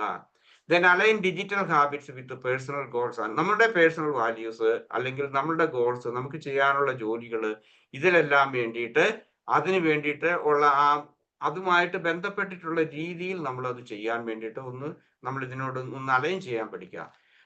ദെൻ ജേണൽ പ്രോംസ് ലൈക്ക്, അതായത് നമ്മൾ what do I really need from these online activity. ഞാനൊരു മൊബൈൽ ഫോൺ എടുക്കാൻ പോവുകയാണ്, എന്താണ് എനിക്ക് ആവശ്യമുള്ളത്? ഒരു മെസ്സേജ് കേൾക്കാനാണോ, അല്ലെങ്കിൽ മെസ്സേജ് ആർക്കെങ്കിലും അയക്കാൻ വേണ്ടിയിട്ടാണോ, അതോ എൻ്റെ ആ വിരസത മാറ്റാൻ വേണ്ടി ഞാനിത് ഇങ്ങനെ തോണ്ടിക്കൊണ്ടിരിക്കുന്നതാണോ? ഇങ്ങനെയൊക്കെയുള്ള കാര്യങ്ങളെ കുറിച്ച് നമ്മൾ കൂടുതലായിട്ട് കോൺഷ്യസ് ആകുക. ദെൻ കൾട്ടിവേറ്റിംഗ് മൈൻഡ്ഫുൾ അവയർനെസ് നമുക്ക് മൈൻഡ്ഫുൾ ആയിട്ട് ചെയ്യാൻ പറ്റും. അതായത് paying deliberate attention, present moment കൂടുതലായിട്ട് മൈൻഡ്ഫുൾനെസ് പ്രാക്ടീസ് ചെയ്യുക. അവയർനെസ് ഹാബിറ്റ്സ്, അതായത് ഏതെങ്കിലും തരത്തിലുള്ള വെൻ ആൻഡ് വൈ എന്നുള്ളത് അത് നമുക്ക് ചെയ്യാൻ പറ്റും. അതായത് എപ്പോഴാണ് ഇത് വേണ്ടത്, അതായത് മനഃപൂർവ്വം ഇത് കുറയ്ക്കുന്നതിന് വേണ്ടി, ഈ ഓവർലോഡ് കുറയ്ക്കുന്നതിന് വേണ്ടി എപ്പോഴാണ് ഞാൻ മൊബൈൽ ഫോൺ ഉപയോഗിക്കുന്നത്, അല്ലെങ്കിൽ why should I use it, ഇങ്ങനെയുള്ള കാര്യങ്ങളിൽ ഒരു ബൗണ്ടറി നമ്മൾ സെറ്റ് ചെയ്യുക. ഡിജിറ്റൽ വെൽ ബീയിങ് മോണിറ്ററിങ്, അതായത് മോണിറ്റർ യുവർ ആപ്സ് യൂസേജ്. ഓരോ ആപ്സ് നമ്മൾ യൂസേജ് ചെയ്യുന്നതിനെ പറ്റിയിട്ടുള്ള കാര്യങ്ങൾ ഏതൊക്കെയാണെന്നുള്ളതിനെ പറ്റി നമ്മൾ കൂടുതലായിട്ട് ഒരു വെൽ ബീയിങ്ങിന് വേണ്ടി ഒരു മോണിറ്ററിങ് സിസ്റ്റം നമ്മൾ ഡെവലപ്പ് ചെയ്യുക. സാറേ, കൂടുതലായോ? സമയം കൂടുതലായിട്ടുണ്ടോ? ഇല്ല സാറേ, ഇല്ല. Okay, I hope you enjoy. Okay, then setting boundaries and intentional consumption. അത് എത്രമാത്രം ഏത് സമയത്ത് ചെയ്യണമെന്നുള്ളതിനെ പറ്റി. ഡിജിറ്റൽ ഡീടോക്സ് ഷെഡ്യൂൾ, അതായത് നമ്മൾ എപ്പോഴാണ് ഇത് ചെയ്യുന്നത്. ഇപ്പം കഴിഞ്ഞ ആഴ്ചയിൽ ഞാൻ പറഞ്ഞതിന്റെ ഒരു കണ്ടിന്യൂവേഷൻ എന്ന് വേണേൽ പറയാം. അതായത് രാവിലെ എഴുന്നേൽക്കുമ്പോഴേ ഞാൻ നോക്കിയല്ല, അല്ലെങ്കിൽ നോക്കിയിട്ട് അത് ഡിസ്കണക്ട് ചെയ്യും, അല്ലെങ്കിൽ ഞാൻ പിന്നീട് എനിക്ക് സമയം ഉള്ള ആ രീതിയിൽ എനിക്ക് ഉപയോഗം കുറയ്ക്കും എന്നുള്ളത്. ടെക് ഫ്രീ സോൺസ്, അതായത് നമ്മളുടെ വീടുകള്, മുറികള്, ഇതൊക്കെയുള്ള ഇതാണ്. ഇപ്പോൾ ഭക്ഷണം കഴിക്കുന്ന സമയത്ത് മേശപ്പുറത്ത് അല്ലെങ്കിൽ ഡൈനിങ് റൂമിലേക്ക് ഇത് കൊണ്ടുവരികയല്ല, ഞാൻ വേറൊരു സ്ഥലത്ത് മാറ്റി വെക്കും. അതുപോലെ നോട്ടിഫിക്കേഷൻ മാനേജ്മെന്റ്, എന്താണ് നമ്മൾ നോട്ടിഫിക്കേഷൻ അത് ഓഫ് ചെയ്യുക. ഏതെങ്കിലും ഇപ്പൊ ഒരു വാട്സപ്പ് മെസ്സേജ് വന്നു, SMS വന്നു, ഇതെല്ലാം വെച്ച് കഴിഞ്ഞാൽ ടിക് ടിക് എന്തെങ്കിലും ശബ്ദങ്ങളൊക്കെ കേട്ടുകൊണ്ടിരിക്കും, ബെല്ല് കേൾക്കും. അപ്പൊ അത് പിന്നെ ഇതാവും, റെസ്റ്റ്ലെസ് ആകും മനുഷ്യൻ, ഇല്ലേ? ദെൻ ഇൻഫർമേഷൻ കൺസപ്ഷൻ എന്ന് പറഞ്ഞു കഴിഞ്ഞാൽ വായനയേക്കാൾ കൂടുതൽ ഇതെല്ലാം കേൾക്കാൻ വേണ്ടിയിട്ട്, അല്ലെങ്കിൽ അറിയാൻ വേണ്ടിയിട്ട് ആവശ്യമില്ലാത്തതായിരിക്കും. അത് തന്നെ ആവശ്യമുണ്ടെന്ന് നമ്മൾ കരുതുന്നത്. ഇപ്പൊ ഹെൽത്ത് ഇഷ്യൂസ് ആണെങ്കിൽ തന്നെ എനിക്ക് തോന്നുന്നു ഒരു 50% എങ്കിലും അത് ഫാക്റ്റ് ആയിട്ടുള്ളതെന്നാണ് ഞാൻ കരുതുന്നത്. നമ്മൾ ഈ ഹെൽത്തിനെ കുറിച്ചൊക്കെ കേൾക്കുന്നത്, ചിലർ പറയും ചൂടുവെള്ളം കുടിക്കണം രാവിലെ എഴുന്നേൽക്കുമ്പോൾ, ചിലർ പറയും കുടിക്കരുതെന്ന് പറയും, ചിലർ പറയും ചൂടുവെള്ളത്തിനകത്ത് കണി ഒഴിക്കരുതെന്ന് പറയും, ചിലർ പറയും ചൂടുവെള്ളവും കണിയും കൂടെ കൂടി ഒരുമിച്ച് കഴിക്കണമെന്ന് പറയും, അത് വിഷമാണെന്ന് പറയും. So what can we do now? ഒരു ജീവിതമേ ഉള്ളൂ. ഇതുപോലെയുള്ള ഇൻഫർമേഷൻ മുഴുവൻ കേട്ട് ഇതിനെല്ലാം അങ്ങോട്ടും ഇങ്ങോട്ടും തുള്ളാൻ നമുക്ക് സാധിക്കില്ല. So then mindful social media engagement. Social മീഡിയയിൽ നമ്മൾക്ക് മൈൻഡ്ഫുൾ ആയിട്ട് ഉപയോഗിക്കാൻ വേണ്ടിയിട്ട് നമ്മൾ ശ്രമിക്കുക. ആവശ്യമില്ലാത്ത കാര്യങ്ങൾ നമ്മൾ തന്നെ എന്തൊക്കെയാണ് നമ്മൾ ചെയ്യുക. Then practising self care and resilience building നമുക്ക് ചെയ്യാം. മൈൻഡ്ഫുൾ മൂവ്മെന്റ് നമുക്ക് ചെയ്യാൻ പറ്റും. നമ്മളുടെ എക്സസൈസ് ഒക്കെ ചെയ്യുന്ന സമയത്ത് കൂടുതൽ മൈൻഡ്ഫുൾ ആയിട്ട് ചെയ്യുക. ഇപ്പൊ ഞാൻ മുമ്പേ പറഞ്ഞു, വാർത്തകളൊക്കെ കേട്ട് അങ്ങനെ ഇരുന്ന് മണിക്കൂറുകൾ ഇരുന്ന് കേൾക്കുന്ന ആ ഒരു ശീലമാണെന്നുണ്ടെങ്കിൽ ആ സമയത്ത് വാർത്ത കേൾക്കുമ്പോഴേക്കും എന്തെങ്കിലുമൊക്കെ ശാരീരികമായിട്ടുള്ള എക്സസൈസ്, ചെറിയ സിമ്പിൾ യോഗ, അതുപോലെയുള്ള ഏതെങ്കിലും തരത്തിലുള്ള മൂവ്മെന്റ്സ് ഒക്കെ ഉണ്ട്. പീറ്റിക്കുക, എഴുന്നേൽക്കുക, സ്ക്വാറ്റിങ്, ഇതൊക്കെ നമുക്ക് ചെയ്യാൻ പറ്റുന്ന കാര്യങ്ങളാണ്. സോ വി ക്യാൻ, എന്താണ്, വാർത്ത കേൾക്കുന്നു അല്ലെങ്കിൽ സിനിമ കാണുന്ന ആ സമയത്ത് നമുക്ക് കുറച്ചൊക്കെ നമ്മുടെ ശാരീരികമായിട്ടുള്ള മൂവ്മെന്റ് ഉണ്ട്. ഗ്രാറ്റിറ്റ്യൂഡ് ജേർണലിംഗ് നമുക്ക് ചെയ്യാൻ പറ്റും. ഇന്ന് ഞാൻ സോഷ്യൽ മീഡിയയിൽ അല്ലെങ്കിൽ ഇതിലേക്കുള്ള റെസീലിയൻസിന് വേണ്ടി പ്രാക്ടീസ് ചെയ്യുമ്പോൾ കുറച്ച് സമയം നമ്മൾ ഗ്രാറ്റിറ്റ്യൂഡ്, എനിക്കത് സാധിച്ചതിൽ അതിൽ നമ്മൾ ഗ്രാറ്റിറ്റ്യൂഡായിട്ട് നമ്മൾ നന്ദി പറയുക നമ്മളോട് തന്നെ. ഗ്രൗണ്ടിങ് ടെക്നിക്സ്, ബ്രീത്തിങ്, അതുപോലെയുള്ള മറ്റ് നമ്മളുടെ സെൻസസിനെ നമ്മൾ ഇത് ചെയ്യുക. ദെൻ കോഗ്നിറ്റീവ് റീഅപ്രൈസൽ, നമ്മളുടെ എന്തുമാത്രം നമ്മൾ ദൈഷ്ണികമായിട്ടുള്ള കാര്യങ്ങളെ കുറിച്ച് കണ്ടു അല്ലെങ്കിൽ അറിഞ്ഞു എന്നുള്ളതിനെ കുറിച്ചുള്ള ഒരു റീഅപ്രൈസൽ, ഒരു റീ ഇവാലുവേഷൻ നടത്തുക. ഇന്ന് എന്തുമാത്രം ഞാൻ സക്സീഡ് ചെയ്തു എന്നുള്ളത്. Build A second brain, that means A creative system, organise your ideas and knowledges. ഇവിടെ സെക്കൻഡ് ബ്രെയിൻ എന്നതുകൊണ്ട് നമ്മൾ ഉദ്ദേശിക്കുന്നത് നമ്മളുടെ ആ ഉപയോഗം, നമ്മൾ ഐഡിയാസ്, നോളജ് അല്ലെങ്കിൽ ഇൻഫർമേഷൻ ഇതൊക്കെ ഒന്ന് റീഓർഗനൈസ് ചെയ്യുക, അല്ലെങ്കിൽ അത് ഓർഗനൈസ് ചെയ്ത് അത് നന്നായിട്ട് ചെയ്യുന്നതിന് വേണ്ടിയിട്ട് കൂടുതൽ ഡിപ്പെൻഡൻസി അല്ലെങ്കിൽ ആസക്തി കൂടുതലില്ലാതിരിക്കാൻ വേണ്ടിയിട്ട് നോക്കുക. ഓക്കെ, കഴിഞ്ഞു. Thank you. ആൻഡ് നമുക്ക് ക്വസ്റ്റ്യൻ ആൻസർ ഉണ്ടെങ്കിൽ നമുക്ക് പോകാം, അല്ലെങ്കിൽ മെഡിറ്റേഷനിലേക്ക് പോകാം. ഓക്കെ, ഞാൻ ഒത്തിരി വാചകം അടിച്ചൊന്നും എനിക്കറിയില്ല, എന്തായാലും സമയം എടുത്തു എന്ന് ഞാൻ നോക്കിയില്ല. I don't know. ഓക്കെ, ചോദിക്കാം, അല്ലെങ്കിൽ നമുക്ക് മെഡിറ്റേഷനിൽ പോയിട്ട് അതിനുശേഷം ഡൗട്ട്സ് ഉണ്ടെങ്കിൽ പെട്ടെന്ന് ചോദിക്കാണെങ്കിൽ ചോദിച്ചു, അല്ലെങ്കിൽ നമുക്ക് പെട്ടെന്ന്. ഓക്കെ സാർ, മെഡിറ്റേഷനിൽ പോകും. സാർ മെഡിറ്റേഷനിലേക്ക് പോകാനാണോ പറഞ്ഞേ? മെഡിറ്റേഷനിൽ പോകാം, അതിനുശേഷം. Okay, okay then. ഒരു സെക്കൻഡ്.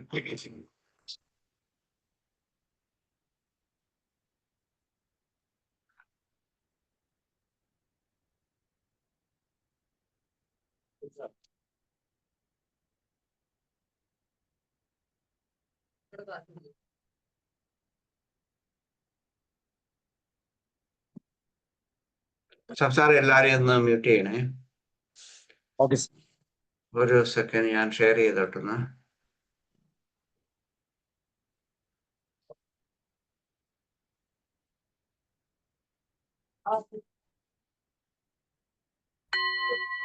കേൾക്കുന്നുണ്ടോ സാറേ? കേൾക്കാം. Okay, now we start. Okay, sir mute ചെയ്യണം എല്ലാവരും കേട്ടോ, please. Okay, now we start.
അറിവിൻ്റെ അമിതമായ ഭാരം ഒഴിവാക്കുവാൻ, അതുപോലെ സാമൂഹ്യ മാധ്യമങ്ങളുടെ കൂടുതലായ ഉപയോഗം നിയന്ത്രിക്കുന്നതിനെക്കുറിച്ചും ഡിജിറ്റൽ മിനിമലിസത്തെക്കുറിച്ചും അതെങ്ങനെ നമ്മുടെ ജീവിതത്തിൽ പ്രതിഫലിപ്പിക്കാമെന്നുമുള്ള മാർഗനിർദ്ദേശ ധ്യാനത്തിലേക്ക് എല്ലാവർക്കും സ്വാഗതം.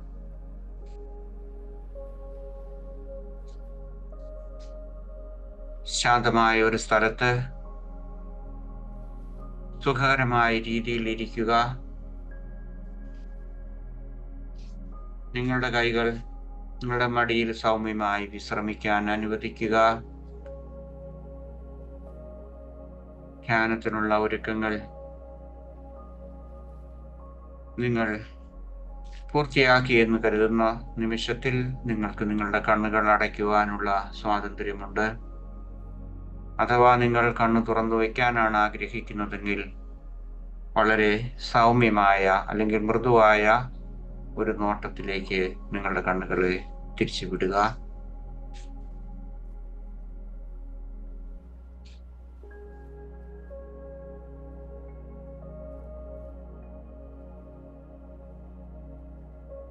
ആദ്യമായി 3 പ്രാവശ്യം ആഴത്തിലുള്ള ശ്വാസം എടുക്കുകയും ശ്വാസം വിടുകയും ചെയ്യുക. നിങ്ങൾക്ക് സാധിക്കുന്നിടത്തോളം നിങ്ങളുടെ ശ്വാസകോശം വായു കൊണ്ട് നിറയ്ക്കുകയും വളരെ ശാന്തമായി നിശ്വസിക്കുകയും ചെയ്യുക. ഇപ്രകാരം 3 പ്രാവശ്യം ചെയ്യുക.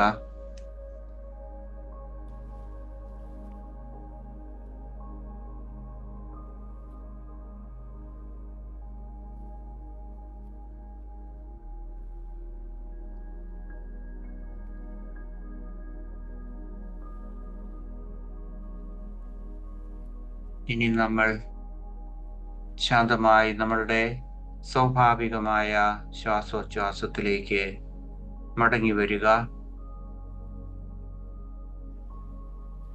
ശ്വാസനിശ്വാസങ്ങൾ സ്വാഭാവികമാണെങ്കിലും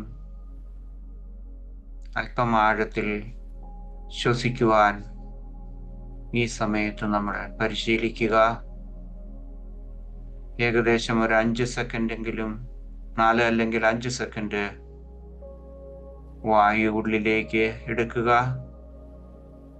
അത്രയും സമയം നിശ്വസിക്കുവാനും എടുക്കുക.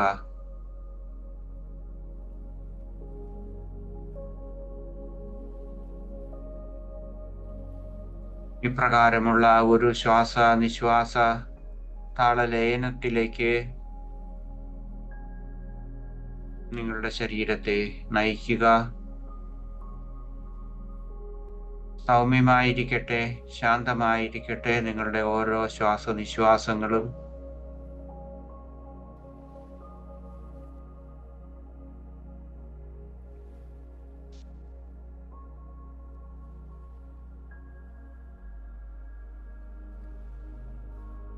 നിങ്ങളുടെ ശ്വാസത്തിന്റെ ഉയർച്ചയും താഴ്ചയും നിങ്ങൾക്കിപ്പോൾ ശ്രദ്ധിക്കാം.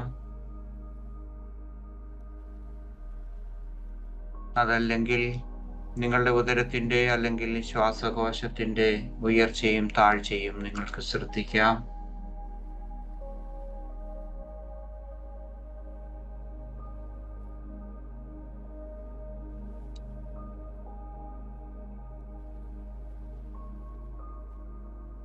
ഇപ്പോൾ ഈ നിമിഷത്തിൽ പരിഹരിക്കാനായി ഒന്നുമില്ല. അടുത്ത നിമിഷത്തിൽ ചെയ്യാൻ ആഗ്രഹിക്കുന്ന കാര്യങ്ങളെ വിട്ടുകളയുക.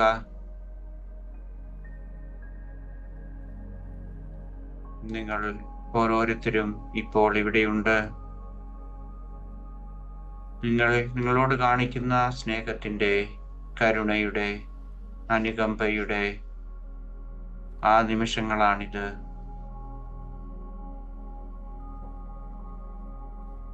അതിനാൽ കൂടുതൽ സ്നേഹവും കരുണയും അനുകമ്പയും എല്ലാം കാട്ടുവാൻ ഈ നിമിഷം എടുക്കുക.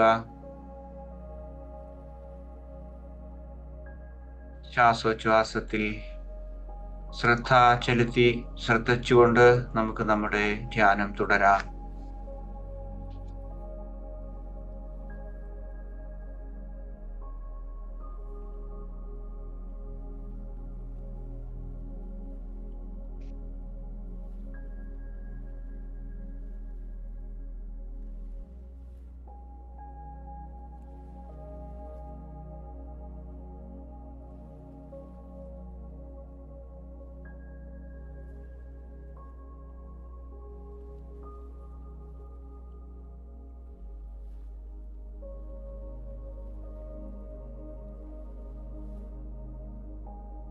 സാവധാനം നമുക്ക് നമ്മളുടെ ശാരീരികമായ അവബോധത്തെക്കുറിച്ച് അല്പസമയം ശ്രദ്ധിക്കാം.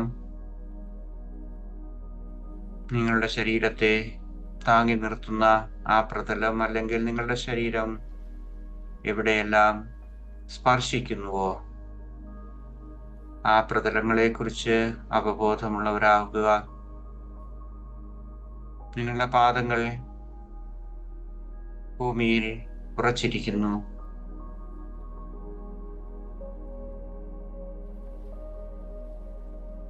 നിങ്ങളുടെ തോളുകളെ സ്വതന്ത്രമാക്കുക. നിങ്ങളുടെ താടിയെല്ലുകളും അതുപോലെ നിങ്ങളുടെ ശരീരത്തിലെ ഓരോ പേശികളും വിശ്രമിക്കട്ടെ, അയവുള്ളതാക്കുക.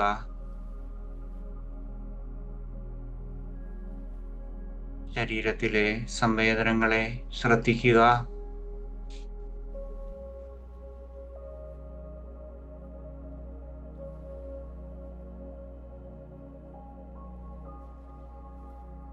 നിങ്ങളുടെ ശ്വാസം ഒരു നങ്കൂരമാക്കി മാറ്റുക.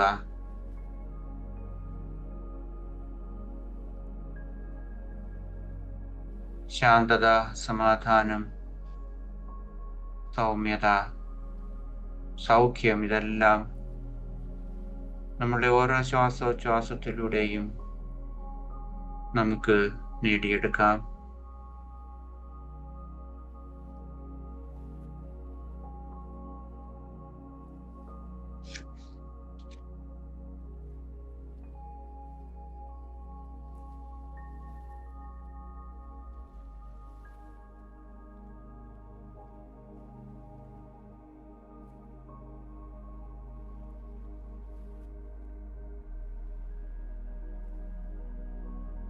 സൗമ്യമായി നമ്മളുടെ അവബോധത്തിലേക്ക് അല്പസമയം നമ്മുടെ ശ്രദ്ധ തിരിക്കാം.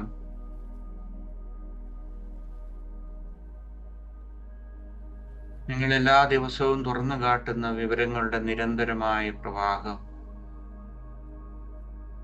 വാർത്തകൾ, അപ്ഡേറ്റുകൾ അല്ലെങ്കിൽ സാമൂഹ്യ മാധ്യമങ്ങളിലെ വിവരങ്ങൾ, അറിയിപ്പുകൾ, അലേർട്ടുകൾ,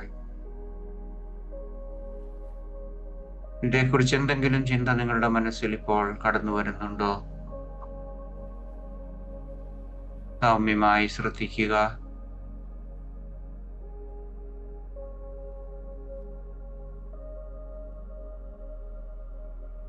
ഒന്നിനെയും വിധിക്കാതിരിക്കുക.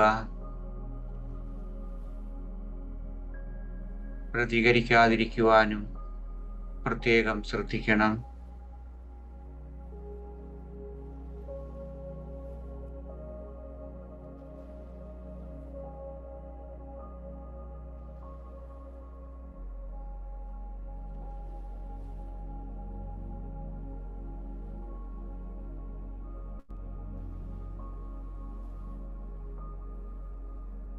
മൊബൈൽ ഫോൺ, TV അല്ലെങ്കിൽ കമ്പ്യൂട്ടർ ഇതുപോലെയുള്ള ഉപകരണങ്ങളോടുള്ള നമ്മുടെ ആകർഷണം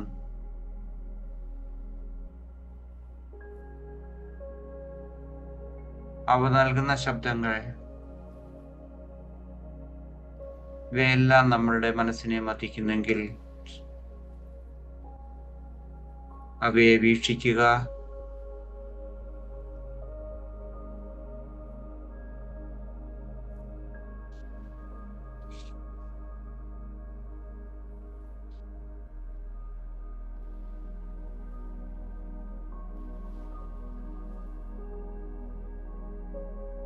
സാവധാനം നമ്മളുടെ ശ്വാസോച്ഛ്വാസത്തിലേക്കും തിരികെ മടങ്ങി വരിക.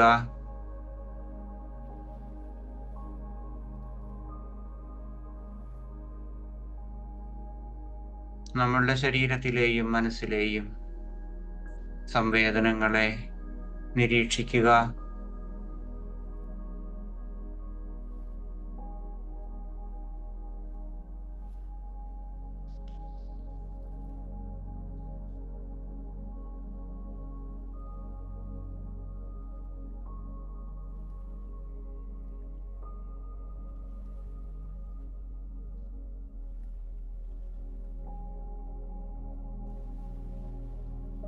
നിങ്ങളോട് ആന്തരികമോ അല്ലെങ്കിൽ ബാഹ്യമായ ശബ്ദകോലാഹലങ്ങളാണോ അതോ ആന്തരികമായ മൗനമാണോ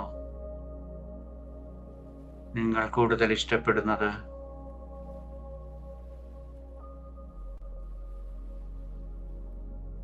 എന്തെങ്കിലും എപ്പോഴും കേട്ടുകൊണ്ടിരിക്കണം, എന്തിനെങ്കിലും ശ്രദ്ധിച്ചുകൊണ്ടിരിക്കണം, ഈ ആസക്തി നമുക്കുണ്ടോ?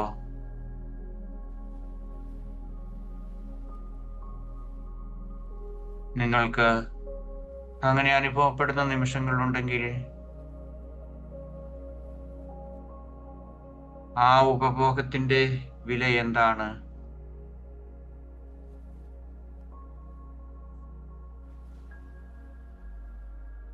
ഈ നിമിഷത്തിൽ ഞാൻ യഥാർത്ഥത്തിൽ അന്വേഷിക്കുന്നത് എന്താണ്?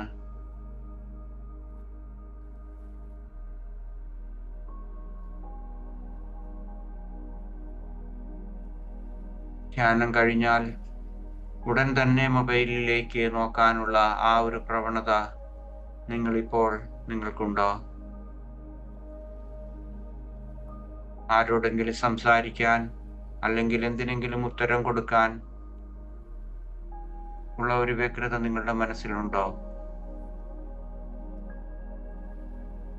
നിരീക്ഷിക്കുക.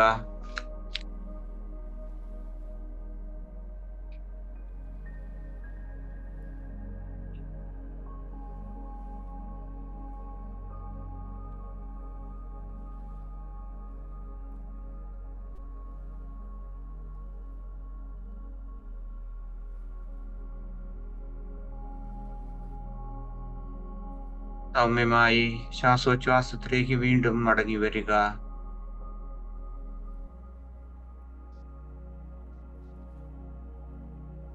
ഈ നിമിഷത്തിന്റെ ധന്യത, ശാന്തത, സൗഖ്യം അനുഭവിക്കുക.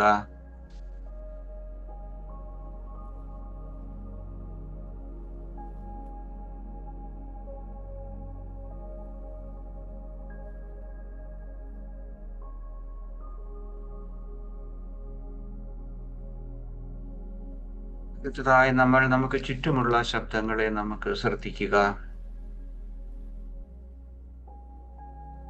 അകലെ നിന്ന് എന്തെങ്കിലും ശബ്ദം കേൾക്കുന്നുണ്ടോ? നിങ്ങൾ ശ്രദ്ധിക്കുക. ആ അകലത്തിന്റെ ദൂരം സാവധാനം കുറച്ച് നിങ്ങളിരിക്കുന്ന മുറിയിലോ അല്ലെങ്കിൽ നിങ്ങൾക്ക് ചുറ്റും ഉള്ള ആ പരിസ്ഥിതിയിൽ നടക്കുന്ന എല്ലാ ശബ്ദങ്ങളും ഉണ്ടെങ്കിൽ ശ്രദ്ധിക്കുക.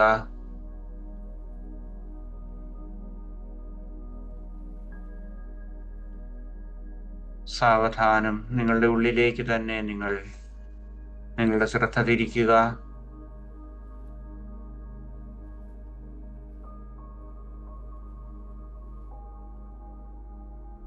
കൂടുതൽ ആഴത്തിൽ കുടികൊള്ളുന്ന നമ്മുടെ ആന്തരിക മൗനത്തെ ശ്രദ്ധിക്കുക.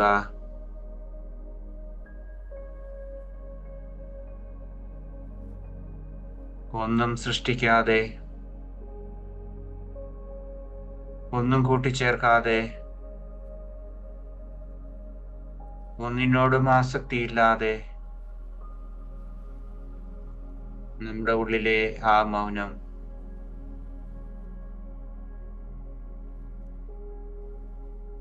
ശ്രദ്ധിക്കാൻ നിങ്ങൾക്ക് കഴിയുന്നുണ്ടോ?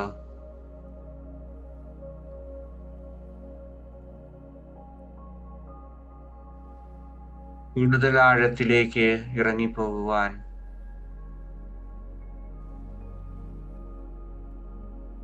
ഈ നിമിഷം ഉപയോഗിക്കുക.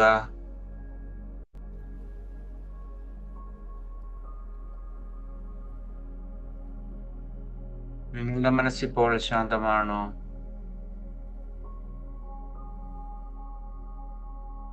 നിങ്ങളുടെ ശരീരം ധ്യാനം തുടങ്ങുന്നതിന് മുമ്പുണ്ടായിരുന്നതിനേക്കാൾ കൂടുതലായിട്ട് വിശ്രമത്തിലാണോ?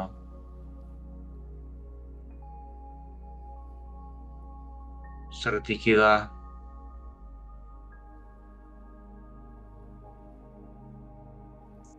ശാന്തമായി ശ്വസിക്കുക. ഓരോ ശ്വാസോച്ഛ്വാസത്തെയും നിരീക്ഷിക്കുക.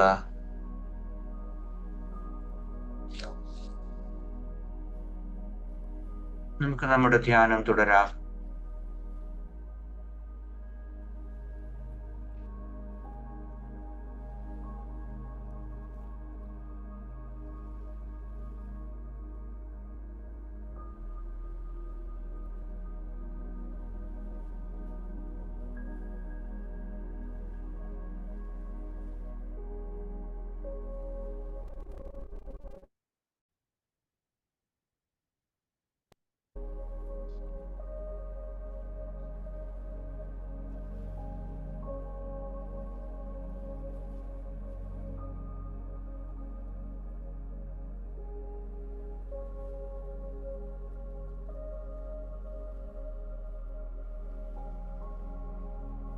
അവസാനമായി നമുക്ക് നമ്മുടെ ശ്വാസോച്ഛ്വാസത്തിലേക്ക് മടങ്ങി വരാം.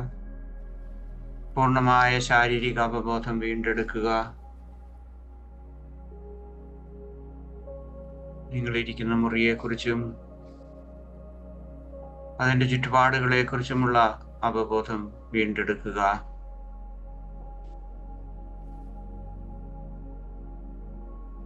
നിങ്ങളുടെ കൈകാലുകളിലെ വിരലുകൾ വളരെ സൗമ്യമായി ചലിപ്പിക്കുക.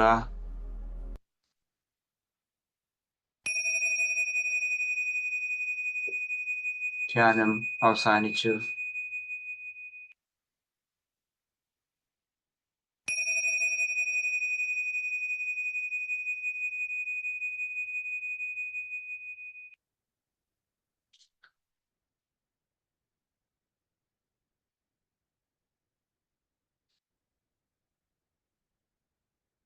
Okay. Good evening again. Thank you, sir. Thank you.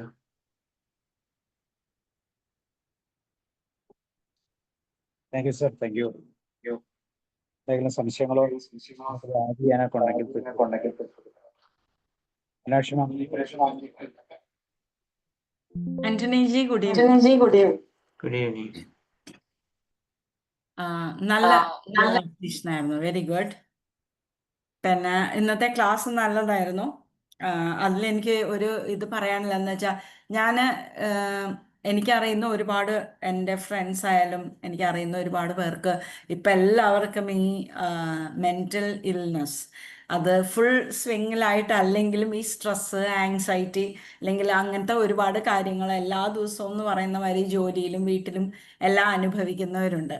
അപ്പോൾ ഇവരുടെ എല്ലാവരും കൂടി ഞാൻ മൺഡേ ഈവനിങ് എന്താ പറയുക, ഒരു ഫ്രീ ആയിട്ടൊരു റിലാക്സേഷൻ അല്ലെങ്കിൽ ഒരു മെഡിറ്റേഷൻ അങ്ങനത്തെ ഒരു സെഷൻ കൊടുക്കുന്നുണ്ട് ഞാൻ ഓൺലൈനായിട്ട്. അതിൽ ഒരുപാട് പേര് അതിലുണ്ട്. അപ്പോൾ അതിൽ ഡെയിലി ഒന്നുകിൽ ഒരു സ്റ്റോറി പറയും, അതല്ലെങ്കിൽ എന്തെങ്കിലും ഒരു ടോപ്പിക്കിനെ കുറിച്ച്, ഈ മെൻ്റൽ ഇൽനെസ് ബേസ്ഡ് ആയിട്ട് ഒരു ടോപ്പിക്കിനെ കുറിച്ച് പറയും. And then I give them ഒരു at least 20 to 25 minutes of relaxation. അപ്പോൾ അതിൽ ഡൗൺ ടൈം ചെയ്യും, ചിലപ്പോൾ അപ്പ് ടൈം ചെയ്യും, ചിലപ്പോൾ ലവിങ് കൈൻഡ്നസ് മെഡിറ്റേഷൻ, അങ്ങനെ പല ഓരോ ദിവസം ഓരോരുത്തർ പോലെയാണ് അങ്ങനെ ചെയ്യുന്നത്. അപ്പോൾ ഈ ഒരു ഇത് ചെയ്യുന്നുണ്ട്. അപ്പോൾ പലപ്പോഴും എന്താ പറയുക, നിങ്ങളുടെ ടോപ്പിക്സിലെ കുറേ കാര്യങ്ങൾ മൈൻഡ്ഫുൾനെസ് പറയുന്ന സമയത്തെല്ലാം ഞാൻ നിങ്ങളുടെ ടോപ്പിക്സിലെ ഒരുപാട് കാര്യങ്ങൾ അതിൽ ഇൻകോപ്പറേറ്റ് ചെയ്തിട്ടാണ് ഞാൻ ആ ക്ലാസ്സുകൾ ചെയ്യുന്നത്. അപ്പോൾ I wanted to thank you personally for that, because അതിലെ ഇൻഫർമേഷൻ ഈ ഒരു ഗ്രൂപ്പിൽ മാത്രമല്ല, I'm spreading it in a wider area. I'm sure അത് ഒരുപാട് പേർക്ക് അങ്ങനെ ആ ഒരു ഗുണം കിട്ടുമെന്ന് പിന്നെ ഇപ്പൊ ഇന്ന് ഞാൻ വിചാരിച്ച ഈ ഒരു എന്താണ് ഇൻഫോബേസിറ്റി എന്ന് പറയുന്ന സാധനം, അതിൽ ഇൻഫർമേഷൻ ഓവർലോഡ് എന്നുള്ളത് അറിയാം, ബട്ട് അത് ഇങ്ങനെ ഒബേസിറ്റിയുടെ ബേസിസിൽ അതെന്താണെന്ന് അറിയില്ലായിരുന്നു. അപ്പൊ ഇന്ന് നിങ്ങൾ അത് വളരെ ക്ലീൻ ആയിട്ട് വളരെ നല്ല രീതിയിൽ അത് പറഞ്ഞിട്ടുണ്ട്. Thank you so much. I hope you don't mind me എന്താ പറയാ, നിങ്ങളുടെ ഈ കാര്യങ്ങൾ ഞാൻ ബാക്കിയുള്ളവർക്ക് പറഞ്ഞു കൊടുക്കുന്നതിൽ I hope you don't mind. അപ്പോൾ ഇത്രയുമായിരുന്നു എനിക്ക് നിങ്ങളോട് പറയേണ്ടത്. Thank you so much for everything. Okay, return ആയിട്ടൊരു കോപ്പിറൈറ്റ് മേടിക്കുന്നത് നല്ലതായിരിക്കും ഫോർ യുവർ സേഫ്റ്റി. ഇല്ല, ഞാൻ ഒന്നും റിട്ടേൺ കൊടുക്കുന്നില്ല, നോട്ട്സ് ഒന്നുമില്ല. ഞാൻ പറഞ്ഞു എന്നോടൊരു കോപ്പിറൈറ്റ്. അങ്ങനെ അപ്പൊ ഒരു ഉടമ്പടി ഉണ്ടാക്കേണ്ടി വരും അല്ലേ? Yes. Amrita I am happy തീർച്ചയായിട്ടും. ഇതിങ്ങനെ സ്പ്രെഡ് ചെയ്തു പോകുന്ന mindfulness especially I'm so happy about it. Thank you. Thank you, sir. Thank you very much, sir. It was really wonderful. I was a little bit late, sir. Very sorry, but I enjoyed your class very much. Sir, Valara, thank you, Nalla. Very good meditation also. It was wonderful. Thank you very much, sir. Thank you. Thank you.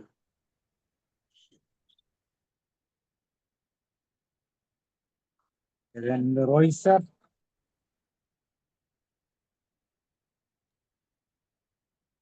എനിക്ക് സാറിന്റെ heading വന്നപ്പോഴും resilience in the an age of infobesity എന്ന് പറയുമ്പോൾ എന്താണെന്ന് ഒരു പിടിയും കിട്ടിയില്ല. പക്ഷേ ക്ലാസ്സിലൂടെ അങ്ങ് കടന്നു പോയപ്പോഴാണ് അതിൻ്റെ ഒരു വ്യാപ്തി മനസ്സിലായത്. അപ്പൊ ആ ടൈറ്റിൽ കൊണ്ട് നമ്മൾ ഞാൻ ഇപ്പം അതുപോലെ തന്നെ കാര്യങ്ങൾ തിരിച്ചെടുക്കാൻ പറ്റത്തില്ല. ഓവർലോഡ് ചെയ്യുന്ന ഇൻഫോർമേഷൻ എങ്ങനെ നിയന്ത്രിക്കുക എന്ന് പറയുമ്പോൾ ആ ഹെഡിങ്ങിൽ വേറെ ഒക്കെ ഒത്തിരി ചിന്തിച്ചു പോകും. ഏതായാലും വളരെ ഭംഗിയായി ആ സാറിൻ്റെ ഓരോ ഇതുണ്ടല്ലോ, എമോഷണൽ റെസിലിയൻസ്, അതുപോലെ തന്നെ ഓരോന്നും എടുത്തെടുത്ത് പറഞ്ഞല്ലോ, കോഗ്നിറ്റീവ് റെസിലിയൻസ്, അതെല്ലാം കൂടെ പറഞ്ഞപ്പോഴാണ് അതിനകത്ത് ക്ലിയർ ആയിട്ട് ഒരു ഇത് കിട്ടിയത്. എമോഷണൽ റെസിലിയൻസ്, ബിഹേവിയർ റെസിലിയൻസ് എല്ലാം കൂടെ വന്നപ്പോഴാണ് അത് പൂർണ്ണമായത്. Very thank you sir. വേറെ ഒന്നും എനിക്ക് പറയാനില്ല. Okay, thank you. ഇപ്പൊ സാറ് റോയ് സാറ് പറഞ്ഞപ്പോ ഒരു കാര്യം ഇപ്പൊ പെട്ടെന്ന് എനിക്ക് മനസ്സിലായി. ഞാൻ ഈ സബ്ജക്റ്റ് വേറൊരു പ്ലാറ്റ്ഫോമിൽ അനൗൺസ് ചെയ്തപ്പോൾ സാധാരണ 10-30 പേരൊക്കെ വരുന്നതാണ്, 25-30. കാരണം കഴിഞ്ഞ ദിവസം ഇന്നലെ 15-16 പേരുമായിട്ടാണ് വന്നത്. അപ്പൊ എനിക്ക് മനസ്സിലായി ആർക്കും ഒന്നും മനസ്സിലായില്ല, ഈ വിഷയം സബ്ജക്റ്റ് എന്താണെന്ന് മനസ്സിലായില്ല.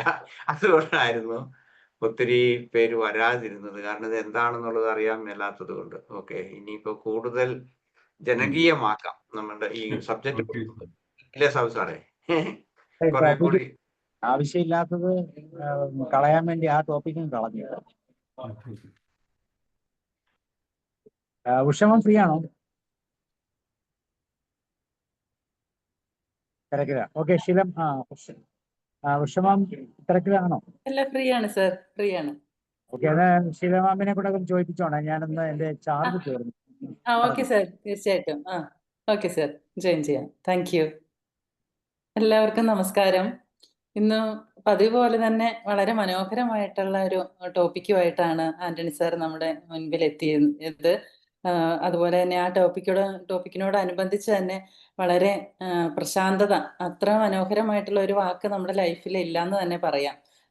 റോയ് സാർ പറഞ്ഞതുപോലെ ഓരോ വാക്കുകൾക്കും എത്രത്തോളം ആപ്റ്റായിട്ടുള്ള മലയാളം വാക്കുകളാണ് സാർ ഉപയോഗിക്കുന്നതെന്ന് നമ്മൾ ഇന്ന് വീണ്ടും ഒരിക്കൽ കൂടി നമുക്ക് അനുഭവപ്പെടുകയുണ്ടായി. അപ്പോൾ ഒരു നല്ല മെഡിറ്റേഷൻ, പ്രശാന്തതയിലേക്ക് പോകാൻ പറ്റുന്ന അതുപോലെയുള്ള ഒരു അനുഭവത്തിലൂടെ പോകുന്ന ഒരു മെഡിറ്റേഷനും സാർ ഇവിടെ പ്രസന്റ് ചെയ്യുന്നതായി. അപ്പോൾ റോയ് സാറൊക്കെ അതിൻ്റെ അഭിപ്രായങ്ങൾ പറഞ്ഞു കഴിഞ്ഞു. അടുത്ത അമർജ്യോതി മാം പറഞ്ഞു. പിന്നെ ഇനി ഷീലമ്മ ടീച്ചറെ, ഷീൽ ടീച്ചറെ ജോയിൻ ചെയ്താലോ? ആന്റണി സാറിനെ കഴിഞ്ഞ ആഴ്ചയിൽ ടീച്ചറിന് ഡൗട്ട് ചോദിക്കണം, മിസ്സായിപ്പോയി. അപ്പോൾ ഇപ്രാവശ്യം അത് മിസ്സാവണ്ട. ഇൻഫർമേറ്റീവ് ആയിരിക്കും ടീച്ചറിന്റെ ഡൗട്ട്സ് എന്നല്ല ഞങ്ങൾക്ക് എല്ലാവർക്കും അറിയാം. ചിലപ്പോൾ സില്ലി ആയിട്ട് തോന്നാറുണ്ട്, പക്ഷെ എന്നാലും നമുക്കത് കേൾക്കാൻ ഒരുപാട് ആഗ്രഹമുണ്ട്. പ്ലീസ്. അത് തന്നെ. കഴിഞ്ഞ പ്രാവശ്യം എനിക്ക് പിന്നെ ഇതിലൂടെ നേരിട്ട് കിട്ടിയില്ലെങ്കിൽ പോലും സാറ് എനിക്ക് ആൻസർ തന്നിരുന്നു. അതിന് വളരെ താങ്ക്സ് ഉണ്ട് സാറേ. എല്ലാവർക്കും നമസ്കാരം. പിന്നെ എന്നെ ഇത് പറയാൻ വിളിച്ചതിലും ഉഷയോടും താങ്ക്സ് പറയുന്നു. പിന്നെ എൻ്റെ ഡൗട്ട്സ് ചോദിക്കാൻ പറഞ്ഞപ്പോഴത്തേക്കും എന്നെ ഒന്ന് കളിയാക്കി ചിരിച്ചോ അല്ലാതെ ചിരിച്ചോ എന്ന് എനിക്കറിയാൻ വയ്യ. ഇതിലിരിക്കുന്ന 2-3 പേര് ചിരിച്ചു, അതും ഞാൻ ശ്രദ്ധിച്ചു. അതിന് സന്തോഷം. പിന്നെ സാറ് ഇതില് എനിക്ക് പിന്നെ ഈ ഏജ് ഓഫ് ഇൻഫോബിസിറ്റി എന്ന് പറഞ്ഞപ്പോഴേ അത് ആ ഹെഡിങ് കണ്ടപ്പോഴത്തേക്ക് ഞാൻ ഓർത്തത് ഒബിസിറ്റിയുടെ എന്തോ ചേട്ടനും അന്യനും ആയിരിക്കും ഈ ഇൻഫോബിസിറ്റി എന്നാ ഓർത്തത് സാറ്. പക്ഷെ അത് അതിന്റെ ടൈം ഓഫ് ഇൻഫോബിസിറ്റി എന്നുള്ളതാണ് സാറ് ഉദ്ദേശിച്ചത്. ഏജ് എന്ന് ഉദ്ദേശിക്കുന്ന ടൈം ആയിരിക്കും അല്ലേ സാറേ? അങ്ങനെ ഒരു അവസ്ഥയിലേക്ക് നമ്മൾ വരുമ്പോൾ എനിക്ക് അത് കേട്ടില്ല ഞാൻ പറയാം സാറേ. കാലഘട്ടം age of resilience in age of infobesity എന്ന് പറഞ്ഞ്, അതായത് ഇൻഫർമേഷൻ എക്സ്പ്ലോഷന്റെ ഇതാണ് ഓവർലോഡിന്റെ ആ ഏജിൽ റെസീലിയൻസ് എങ്ങനെ കൈവരിക്കാമെന്നാണ് ഞാൻ ഉദ്ദേശിച്ചത്. ഒബീസിറ്റി എന്നുള്ളത് തന്നെയാണ് ഒബീസിറ്റിയുടെ വേറൊരു, ഞാൻ പറഞ്ഞ ഒരു ഇൻഫർമേഷന്റെ ഒബീസിറ്റി. ഇൻഫർമേഷന്റെ ഒബിസിറ്റി, അതിനാണ് മാനസിക ഭാരം, തടി, അങ്ങനെ അതാണ് ഉദ്ദേശിക്കുന്നത്. മാനസികമായ ഭാരം. പക്ഷെ അത് വേറെ ഇതുണ്ട്. പക്ഷെ ആ ഇൻഫർമേഷൻ കൊണ്ടുണ്ടാകുന്ന അമിത ഭാരം. മറ്റേത് ഭക്ഷണം കഴിച്ചിട്ടും മറ്റു പല കാരണങ്ങൾ കൊണ്ട്, ഭക്ഷണം കഴിക്കുന്നവർക്ക് മാത്രമല്ല ഒബിസിറ്റി ഉണ്ടാകുന്നത്, വേറെ പല ഘടകങ്ങളുണ്ട്. അപ്പൊ അതുകൊണ്ട് ഇതൊരു അമിതവണ്ണം തലയ്ക്കൊന്നും പറയാൻ പറ്റിയല്ല, തലയെ മാത്രമല്ല, പക്ഷെ നമ്മുടെ ബ്രെയിനൊക്കെ ഉണ്ട്. ഇപ്പൊ എവിടെയാ ഈ ഇൻഫർമേഷന്റെ ഒബീസിറ്റി ബാധിക്കുന്നത് വെച്ച് കഴിഞ്ഞാൽ വൈകാരിക തലത്തിലുണ്ട്, മാനസിക തലത്തിലുണ്ട്, ശാരീരിക തലത്തിലുണ്ട്, ബ്രെയിനിലുണ്ട്, എല്ലായിടത്തും ഉണ്ട്. യെസ്, ഓക്കെ, അത് തന്നെയാണ് ഉദ്ദേശിച്ചത്. യെസ്, ഓക്കെ സാറേ. പിന്നെ അടുത്തായിട്ട് സാർ ഒരു 10 പോയിന്റ് തന്നായിരുന്നു. റെസീലിയൻസിലേക്ക് എത്തിയാൽ നമുക്ക് എന്തൊക്കെ നേട്ടങ്ങളുണ്ടെന്ന് പറഞ്ഞുകൊണ്ട് ഒരു 10 പോയിന്റ്. അതില് 4ാമത്തെ പോയിന്റ് പ്രിവെൻസ് ബേൺഔട്ട് എന്ന് ഉള്ളത് പറഞ്ഞു. അതെനിക്ക് മനസ്സിലായത്, നമ്മൾ ഒരുപാട് ഇത്തരം ഇൻഫർമേഷൻസ് ഒത്തിരി നമ്മളിലേക്ക് വരുമ്പോ നമ്മൾ ഇറിറ്റേറ്റഡ് ആകും എന്നാണ് ഉദ്ദേശിക്കുന്നതെന്ന് തോന്നുന്നു. അങ്ങനെ അത് തന്നെയാണ്. കാരണം ഇറിറ്റേഷൻ വരുന്നതോടൊപ്പം തന്നെ നമ്മൾക്ക് ബേൺ ഔട്ട് എന്ന് പറഞ്ഞാൽ അറിയാമല്ലോ, അതായത് നമ്മളുടെ മാനസികമായിട്ടുള്ള, പ്രത്യേകിച്ച് നമ്മളുടെ മാനസിക വൈകാരികളുടെ ഊർജം തോർന്നു പോവുക, നമുക്കൊരു എനർജി ഇല്ലാതായി പോവുക, തളർന്ന് പോവുക എന്നുള്ളതാണ്, പ്രത്യേകിച്ച് മാനസിക തലത്തിൽ, വൈകാരിക തലത്തില്. അപ്പൊ ഇത് വരുന്നതോടുകൂടി ഇതിങ്ങനെ കൂടുതലായിട്ട് അതിനോടുള്ള അഡിക്ഷൻ വരുമ്പോഴേക്കും നമുക്ക് മറ്റു കാര്യങ്ങളൊന്നും ചെയ്യാൻ താല്പര്യമില്ല. കാരണം ഇത് എപ്പോഴും, ഞാൻ പറഞ്ഞില്ല, ആ അപ്ഡേറ്റ് ചെയ്യുന്നതിനെ കുറിച്ച്, അല്ലെ മറ്റുള്ള കാര്യങ്ങൾ എന്ത് സംഭവിച്ചു, ഈ കൂടുതലായിട്ടുള്ള ക്യൂരിയോസിറ്റി നമുക്കുണ്ടാകുന്നു. പിന്നെ അതിനോടുള്ള ആസക്തി കൂടിയിട്ട് മറ്റു കാര്യങ്ങൾ ചെയ്യാതിരിക്കുന്നു. അതോടൊപ്പം തന്നെ ഈ ബേൺ ഔട്ടിൻ്റെതായിട്ടുള്ള ലക്ഷണങ്ങൾ കാണിക്കുന്ന ആളുകൾ ഇതിലേക്ക് പോയി കഴിഞ്ഞു കഴിഞ്ഞാൽ അത് അവരുടെ ആ ബേൺ ഔട്ടിന്റെ അതിനെ കൂടുതലായിട്ട് ദുരിതപ്പെടുത്തും. അവർക്ക് കൂടുതലായിട്ടുള്ള ആളുകൾക്ക് പ്രത്യേകിച്ച് ബേൺ ഔട്ട് ഉണ്ടാകാനുള്ള സാധ്യതയുമുണ്ട്. അതൊക്കെയാണ് അതുകൊണ്ട് ഉദ്ദേശിക്കുന്നത്. എനിക്ക് തോന്നുന്നു സാറേ, അതെ, കഴിഞ്ഞ പ്രാവശ്യത്തെ ക്ലാസ്സിന്റെ തന്നെ ഒരു കണ്ടിന്യൂഷൻ തന്നെയാണിത്. പിന്നെ കാരണം ഞാൻ അത് ശ്രദ്ധിക്കുന്നുണ്ട്. ചിലരില് മൊബൈല് കാണുന്നതിന് മുമ്പ് അവർക്ക് എന്തോ ഒരു പിന്നെ വിശപ്പില് നമ്മൾ ആഹാരം തേടി പോകുന്നത് പോലെ ഓടിപ്പോയി TV കാണുന്നുണ്ട്. പിന്നെ തിരികെ വന്ന് വീണ്ടും പിന്നെ വന്ന് മൊബൈലിലേക്ക് വരുന്നുണ്ട്. അപ്പൊ ഇതാണ് ഒരു വല്ലാത്തൊരു അവസ്ഥയിലേക്ക് പോകുന്ന ഈ വേർഡുമായിട്ട് എനിക്ക് കൂട്ടിച്ചേർക്കാൻ പറ്റുന്നത്. Yes, you are right. അങ്ങനെയാ അത്.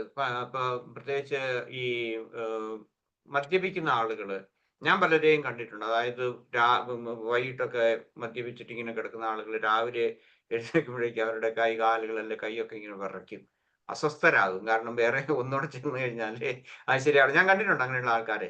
അപ്പൊ എന്ന് പറഞ്ഞതുപോലെ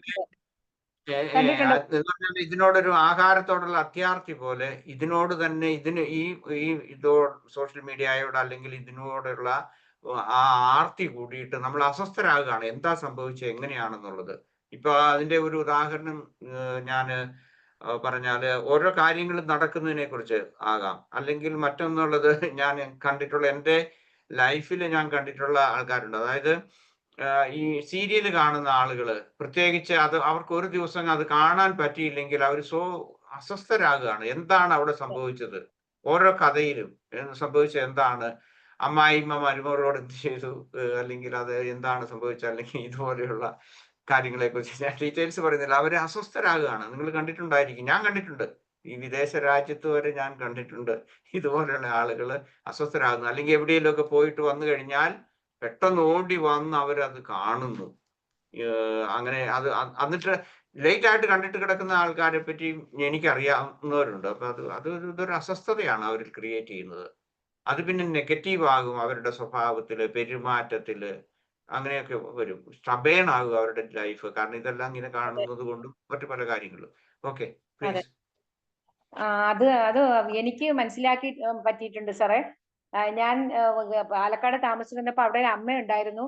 ഈ സീരിയൽ 3 പ്രാവശ്യം ഇതിൽ TV-യിൽ കാണിക്കും. ഈ 3 പ്രാവശ്യവും ഈ അമ്മ ഇത് കാണും. എന്നിട്ട് പിന്നെ അഭിപ്രായം പറയുകയും അതിലുള്ള ആൾക്കാരെയൊക്കെ ചുമ്മാ വഴക്ക് പറയുകയൊക്കെ ചെയ്യുന്നത് നമ്മൾ പിന്നെ മൂളേണ്ടി വരും. കാരണം അല്ലെങ്കിൽ അമ്മയ്ക്ക് സപ്പോർട്ട് ചെയ്തില്ലെന്നായി പോകത്തില്ല. അതുകൊണ്ട് പിന്നെ സാറേ കീ ആസ്പെക്ട്സ് പറഞ്ഞല്ലോ, അതില് 4ാമത്തെ point reduced decision making ability. അതായത് പുതിയ പുതിയ ഇൻഫർമേഷൻസ് നമുക്ക് വരുമ്പോഴത്തേക്കും നമുക്ക് പഴയതിൽ ഒരു ഡിസിഷൻ എടുക്കുന്നതിന് മുമ്പ് തന്നെ അതിനേക്കാളും ഇമ്പോർട്ടൻസ് ഉള്ള വേറൊന്ന് വരും. അങ്ങനെ ഓരോ ദിവസവും കടന്നു പോകുമ്പോൾ നമുക്കത് ഒന്നും തന്നെ എടുക്കാൻ പറ്റാത്ത ഒരു അവസ്ഥയിലേക്ക് വരുമെന്നുള്ളതാണ് അതിൽ മനസ്സിലായത്. അതോടൊപ്പം തന്നെ ഇമോഷണൽ റെസീലിയൻസിലും അതിന്റെ തന്നെ ഒരു പോയിന്റ് ഉണ്ടായിരുന്നു, അക്സെപ്റ്റൻസ് ഓഫ് ഇംപെർഫെക്ഷൻ. അതും ഇതും തമ്മില് ഏകദേശം ഒരേ കാര്യം തന്നെയാണെന്നാ തോന്നുന്നത്, അല്ലേ സാറേ? ഞാനതാ ഇമോഷണൽ റെസീലിയൻസിനകത്ത് അക്സെപ്റ്റൻസ് ഓഫ് ഇൻപെർഫെക്ഷൻ ഞാൻ എന്നെ പറ്റുന്ന രീതിയിൽ ഞാൻ വളരെ വിശദമായിട്ട് ഞാൻ അത് പറഞ്ഞായിരുന്നു. ഇമോഷണൽ ആയിട്ടുള്ള അല്ലെങ്കിൽ വൈകാരിക തലത്തിൽ നമുക്ക് എന്താണ് അക്സെപ്റ്റൻസ്. ഇപ്പം ഷീല ടീച്ചർ പറഞ്ഞതുപോലെ ഒരു സീരിയൽ കണ്ടു, അതെങ്ങനെ കണ്ടിട്ട് അവര് അതേക്കുറിച്ച് പറയുന്നു. അതല്ലെങ്കിൽ നമ്മൾ അതിനെ സപ്പോർട്ട് ചെയ്തില്ലെങ്കിൽ അവർക്കുണ്ടാകുന്ന വൈകാരികമായിട്ടുള്ള ബുദ്ധിമുട്ടിന് വേണ്ടി നമ്മൾ താല്പര്യമില്ലെങ്കിലും അവരെ സപ്പോർട്ട് ചെയ്ത കഥാപാത്രങ്ങളെ സപ്പോർട്ട് ചെയ്യാതെയോ ചെയ്യുന്ന കാര്യങ്ങളുണ്ടാകും. അല്ലെങ്കിൽ നമ്മൾ സംസാരിക്കുന്ന രീതി ഉണ്ടാകും. അപ്പൊ അതുപോലെ തന്നെ നമുക്ക് ഡിസിഷൻ മേക്കിങ്ങിന് ബുദ്ധിമുട്ടുണ്ടാകുന്നു. അതുപോലെ തന്നെ നമ്മളുടെ ആ നമ്മൾ ഇതിനോട് അഡിക്റ്റഡ് ആകുമ്പോൾ നമ്മൾ അറിയുന്നില്ല. അതേസമയം ഇപ്പൊ ഉദാഹരണം ഞാൻ പറയാം, ഒരു തരം കൈൻഡ് ഓഫ് ഇനി ഇതിനകത്തുള്ള വേറൊരു നമ്മൾ മനസ്സിലാക്കേണ്ടത്, പ്രത്യേകിച്ച് നാർസിസിസമായിട്ട് ബന്ധപ്പെടുത്തി നമ്മൾ പറഞ്ഞു കഴിഞ്ഞാൽ, അങ്ങനെയുള്ള വ്യക്തികൾ അവരോട് എന്തെങ്കിലും പറഞ്ഞാൽ തന്നെ ഇതെല്ലാം ഇങ്ങനെ, ഞാൻ സീരിയലിനെ മാത്രമല്ല ഉദ്ദേശിക്കുന്നത്, ഈ സോഷ്യൽ മീഡിയയിൽ അല്ലെങ്കിൽ ഈ ഇൻഫോബെസിറ്റി കൂടുതലായിട്ട് ഫീഡ് ചെയ്തിട്ടുള്ളത്, അതിന്റെ സോഴ്സുകൾ അല്ലെങ്കിൽ അതിന്റെ സത്യസന്ധത ഒന്നുമില്ലാതെ അറിയാതെ ചെയ്യുന്ന ആളുകള് കൂടുതൽ ആ നാർസിസിസ്റ്റിക് ആയിട്ടുള്ള ടെൻഡൻസി കാണിക്കാൻ സാധ്യതയുണ്ട്. പ്രത്യേകിച്ച് അവരുടേതായിട്ടുള്ള ഈ ചെയ്യുന്നത് ഇപ്പൊ അവരോട് പറയുകയാണ്, നിങ്ങൾ ഇതുപോലെ ഇതിരുന്ന് കാണരുത്. ഇപ്പൊ കുട്ടികളോട് പറയുന്നു വിചാരിക്കുക, ആരെങ്കിലും പറയുകയാണ്, മോനെ അല്ലെ മോളെ നീ കൂടുതൽ ചെയ്യരുത്. പക്ഷെ അവർക്ക് അവരുടേതായിട്ടുള്ള ആ എന്താണ് ആ ഒരു തെറ്റിനെ മനസ്സിലാക്കാൻ സാധിക്കുന്നില്ല. മാത്രമല്ല അവർ കൂടുതൽ വൈകാരികമായിട്ട് ഇങ്ങനെയുള്ള ഇതാണ് അവർ ഫീഡ് ചെയ്യുന്നത്. അവർക്ക് ഒരു കൈൻഡ് ഓഫ്, അവരെ സംബന്ധിച്ചിടത്തോളം മൊമെന്ററി ആയിട്ടുള്ള ഒരു ഡോപ്പമൈൻ അല്ലെങ്കിൽ ഏതെങ്കിലും ഒരു ഇത് കിട്ടുന്നുണ്ട്, ഒരു സന്തോഷത്തിന്റെ ഒരു അംശം അവരുടെ ലൈഫിൽ ഉണ്ടാകുന്നുണ്ട്. അല്ലെങ്കിൽ ഇതാണ് നമ്മളിപ്പോ അതിന് ഒരു ലഹരി പോലെയാണത്. അപ്പൊ അവരെ സംബന്ധിച്ച് അവരോട് പറയുന്ന കാര്യങ്ങൾ മനസ്സിലാക്കാൻ അവർക്ക് സാധിക്കില്ല. അതുപോലെ തന്നെ അവർക്ക് അതൊരു തെറ്റായിട്ട് അവർക്ക് തോന്നിയില്ല.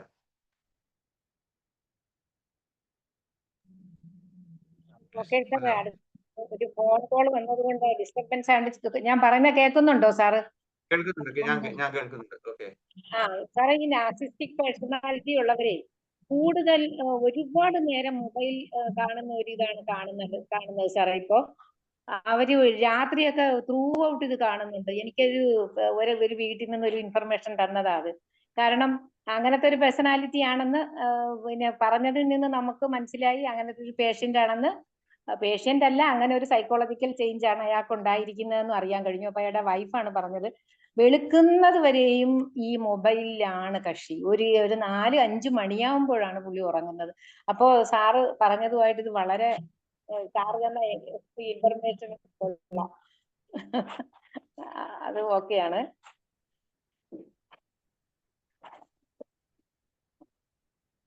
പിന്നെ ഡിജിറ്റൽ ലിറ്ററസി ബയാസസ്, അതും സാറ് വിശദമായിട്ട് പറഞ്ഞു. എങ്കിലും എനിക്കതിനൊരു എക്സാമ്പിളോട് കൂടി ഒന്ന് സാറൊന്ന് പറയാമോ? ഓക്കെ, നമ്മള് ഡിജിറ്റൽ ലിറ്ററസി അല്ലെങ്കിൽ ബയസസ്, അതായത് നമ്മളിപ്പോ കേൾക്കുന്ന കാര്യങ്ങൾ സോഷ്യൽ മീഡിയ ജനറൽ ആയിട്ട് ഞാൻ പറയുന്നത്, അതായത് അല്ലെങ്കിൽ ഇൻഫോ അല്ലെങ്കിൽ ഈ കിട്ടുന്ന കാര്യങ്ങളിൽ നമ്മൾ വേണ്ടത്ര ഈ പറയുന്ന കാര്യങ്ങളെ കുറിച്ച് നമുക്കൊരു ഡിജിറ്റൽ ആയിട്ടുള്ളൊരു ലിറ്ററസി അല്ലെങ്കിൽ നമുക്കൊരു അറിവ് വേണം. ഇപ്പൊ ഞാൻ അത് പറഞ്ഞു കഴിഞ്ഞാൽ പ്രത്യേകിച്ച് നമ്മൾ ബയസസ് ബിൽഡപ്പ് ചെയ്യും. നമ്മൾ കേൾക്കുന്നു ഇപ്പൊ എന്താണ്, നമ്മൾ ഏതെങ്കിലും സെൻസേഷണൽ ആയിട്ടുള്ളതെന്ന് ഞാൻ പറയാം. ഇപ്പൊ ഒരു യുദ്ധം നടക്കുന്നുണ്ട് എന്ന് കരുതുക, 2 രാജ്യങ്ങൾ, ഇപ്പൊ പല ലോകത്ത് തന്നെ പല സ്ഥലത്തും യുദ്ധം നടക്കുന്നുണ്ട്. അപ്പൊ അത് കേട്ട് കഴിയുമ്പോഴേക്കും നമ്മൾക്ക് കൂടുതലായിട്ട് നമ്മൾ കേൾക്കുന്നത് അല്ലെങ്കിൽ വരുന്നത് ചിലപ്പോൾ പറയും അവിടെ ഇന്നത് ഇതെന്താണ്, ഇപ്പം റഷ്യൻ യുക്രൈൻ വാറിലാണെന്നുണ്ടെങ്കിൽ അവര് റഷ്യക്കാരെ അവർ അങ്ങോട്ട് അടിച്ചു, അല്ലെങ്കിൽ റഷ്യക്കാർ ഇങ്ങോട്ട് അടിച്ചപ്പോൾ ഇത്രയും പേര് മരിച്ചു എന്നൊക്കെ. അതൊക്കെ ഒരു പക്ഷം പിടിച്ചാണ് ചെയ്യുന്നതെങ്കിൽ തീർച്ചയായിട്ടും നമ്മൾ കൂടുതൽ ബയസ്ഡ് ആകും. മനസ്സിലായോ? അതായത് ഏതെങ്കിലും ഒരു അത് വേറെ വേണമെങ്കിൽ രാഷ്ട്രീയ പാർട്ടികളിലാകാം, അല്ലെങ്കിൽ മതപരമായിട്ടുള്ളതാകാം, അല്ലെങ്കിൽ വർഗീയമായിട്ടുള്ളതാകാം. ഇങ്ങനെ ഏതെങ്കിലും ഒരു കാര്യത്തിൽ നമുക്ക് വേണ്ടത്ര ബോധ്യമില്ലെങ്കിൽ, അല്ലെങ്കിൽ വേണ്ടത്ര അറിവില്ലെങ്കിൽ, അല്ലെങ്കിൽ അതിന്റെ ആ സോഴ്സ് എന്താണെന്നുള്ളത് നമുക്ക് തിരിച്ചറിയാൻ നമുക്ക് കഴിയുന്നില്ലെങ്കിൽ നമ്മൾ കൂടുതൽ ബയസ്ഡ് ആകും ഏതെങ്കിലും ഒന്നിനോട്. നമുക്ക് എന്തിനോടെങ്കിലും ഒരു താല്പര്യം ഉണ്ടാകും, ഏതെങ്കിലും ഒരു കക്ഷിയോട്, ഏതെങ്കിലും ഒരു പാർട്ടിയോട്, അല്ലെങ്കിൽ ഏതെങ്കിലും ഒരു മതവിഭാഗത്തോട് അല്ലെങ്കിൽ ഗ്രൂപ്പിനോടുണ്ടാകും. അപ്പൊ അത് നമ്മളത് കൂടുതലായിട്ട് നമ്മൾ ബയസ്ഡ് ആകും. ഇപ്പൊ പലപ്പോഴും അങ്ങനെയാണ്, നമ്മൾ ഏതെങ്കിലും പഴയ ചില വീഡിയോകളൊക്കെ കാണിച്ചിട്ട് ഇതിപ്പോ റീസെന്റ് ആയിട്ട് നടക്കുന്നതാണെന്ന് പറഞ്ഞുകൊണ്ട് പലപ്പോഴും ചെയ്യാറുണ്ട് മീഡിയയില്. അത് അവിടെ നടന്നു, ഇവിടെ നടന്നു, അല്ലെങ്കിൽ അങ്ങനെ അവരെ സംഘം ചേർന്ന് ഇങ്ങനെ ഇവരെ ഉപദ്രവിക്കുന്നു എന്നൊക്കെ പറയുന്നത്. ചിലപ്പോൾ അത് 10 വർഷമോ 15 വർഷം മുമ്പ് നടന്നതായിരിക്കാം. നമ്മൾ വിചാരിക്കും ഇപ്പൊ നടന്നതാണെന്ന്. അങ്ങനെയൊക്കെയുള്ള കാര്യങ്ങളിൽ നമ്മൾ കൂടുതൽ ഇമോഷണൽ ആകുന്നു. അതുപോലെ തന്നെ നമ്മൾ ബയസ്ഡ് ആകുന്നു. നമുക്കൊരു ബയസ്ഡ് അല്ലാത്ത രീതിയിലേക്ക് വരാൻ നമുക്ക് സാധിക്കാതെ പോകുന്നു. ശരിയാണ് സാർ പറഞ്ഞത്. ഇനി ബാക്കി താങ്ക് യു സർ. ഇനിയും ഉണ്ട് ഡൗട്ട്സ്. ഇനി പിന്നെ എല്ലാരും ഒക്കെ ഒന്ന് ചോദിച്ചോട്ടെ, എല്ലാവരുടെ ക്ലിയർ ആയതിനു ശേഷം തുടങ്ങാം. പിന്നെ തീർച്ചയായിട്ടും ഒരുപാട് നന്ദി. അതുപോലെ തന്നെ ഈ സാറിന്റെ റെക്കോർഡിങ്സ് ടീച്ചർ ഒന്ന് റിപ്പീറ്റ് ആയിട്ട് കാണുന്നതല്ലായിരിക്കും. സോഷ്യൽ മീഡിയ ഒരുപാട് ഉപയോഗിക്കണം എന്നല്ല ഞാൻ ഉദ്ദേശിച്ചത്. ഒരു പ്രാവശ്യം കൂടി സാറിന്റെ ഈ ക്ലാസ് ഒന്ന് യൂട്യൂബ് റെക്കോർഡിങ് കാണുന്നത് കുറച്ചുകൂടി നമ്മുടെ കാര്യങ്ങളൊന്ന് ക്ലിയർ ആക്കാനായിട്ട് സഹായിക്കുമെന്നാണ് എനിക്ക് തോന്നുന്നത്. ഞാൻ കാണാറുണ്ട് അങ്ങനെ, അതുകൊണ്ടാണ്. ഞാൻ ഉദ്ദേശിക്കുന്നത് ഇവിടെ സാർ ഈ തരുന്ന പോയിന്റ്സ് നമ്മൾ വേഗമായിട്ട് ഇങ്ങനെ കേൾക്കുമ്പോൾ എല്ലാം മനസ്സിലാവുന്നുണ്ട്. പക്ഷെ അത് ഒന്ന് ക്ലിയർ ആയിട്ട് എല്ലാരിലും അത് എത്തിക്കുക എന്നുള്ള ഒരു ഉദ്ദേശം കൂടി എനിക്കുണ്ട്. ചില പോയിന്റ്സ് ഒക്കെ എനിക്ക് തന്നെ ഇതിന് ആൻസർ ചിലപ്പോൾ കിട്ടുമായിരിക്കും. പക്ഷെ സാർ ഉദ്ദേശിക്കുന്ന ആൻസർ എന്റേത് തന്നെയാണോ എന്ന് അറിയാൻ പറ്റില്ല. കാരണം സൃഷ്ടിച്ചിരിക്കുന്നത് ആ പോയിന്റ് സാറാണ്. അപ്പൊ അതിന്റെ ആൻസർ എന്തായിരിക്കും കറക്റ്റ് ആയിട്ട് പറയാൻ പറ്റുന്ന ഒരുപക്ഷെ സാറിനായിരിക്കും. അതുകൊണ്ടാണ് ഞാൻ ഇടയ്ക്കൊന്ന് ഇങ്ങനെ ചോദിക്കുന്നത്. കാണാം. നമ്മുടെ കമ്മ്യൂണിക്കേഷൻ ഗ്യാപ്പിന്റെ വലിയ പ്രശ്നമില്ലെന്ന് തോന്നുന്നു. ഞാൻ എക്സ്പ്ലെയിൻ ചെയ്യുന്നത് നിങ്ങൾക്ക് കരുതുന്നു. Okay okay. പറഞ്ഞത് കറക്റ്റാ. നമുക്ക് മനസ്സിലായാലും മറ്റൊരാളോട് പറഞ്ഞു കൊടുക്കുമ്പോ ഒന്നോടെ ഒന്ന് മനസ്സിലാക്കിയിട്ടേ പറ്റുള്ളൂ.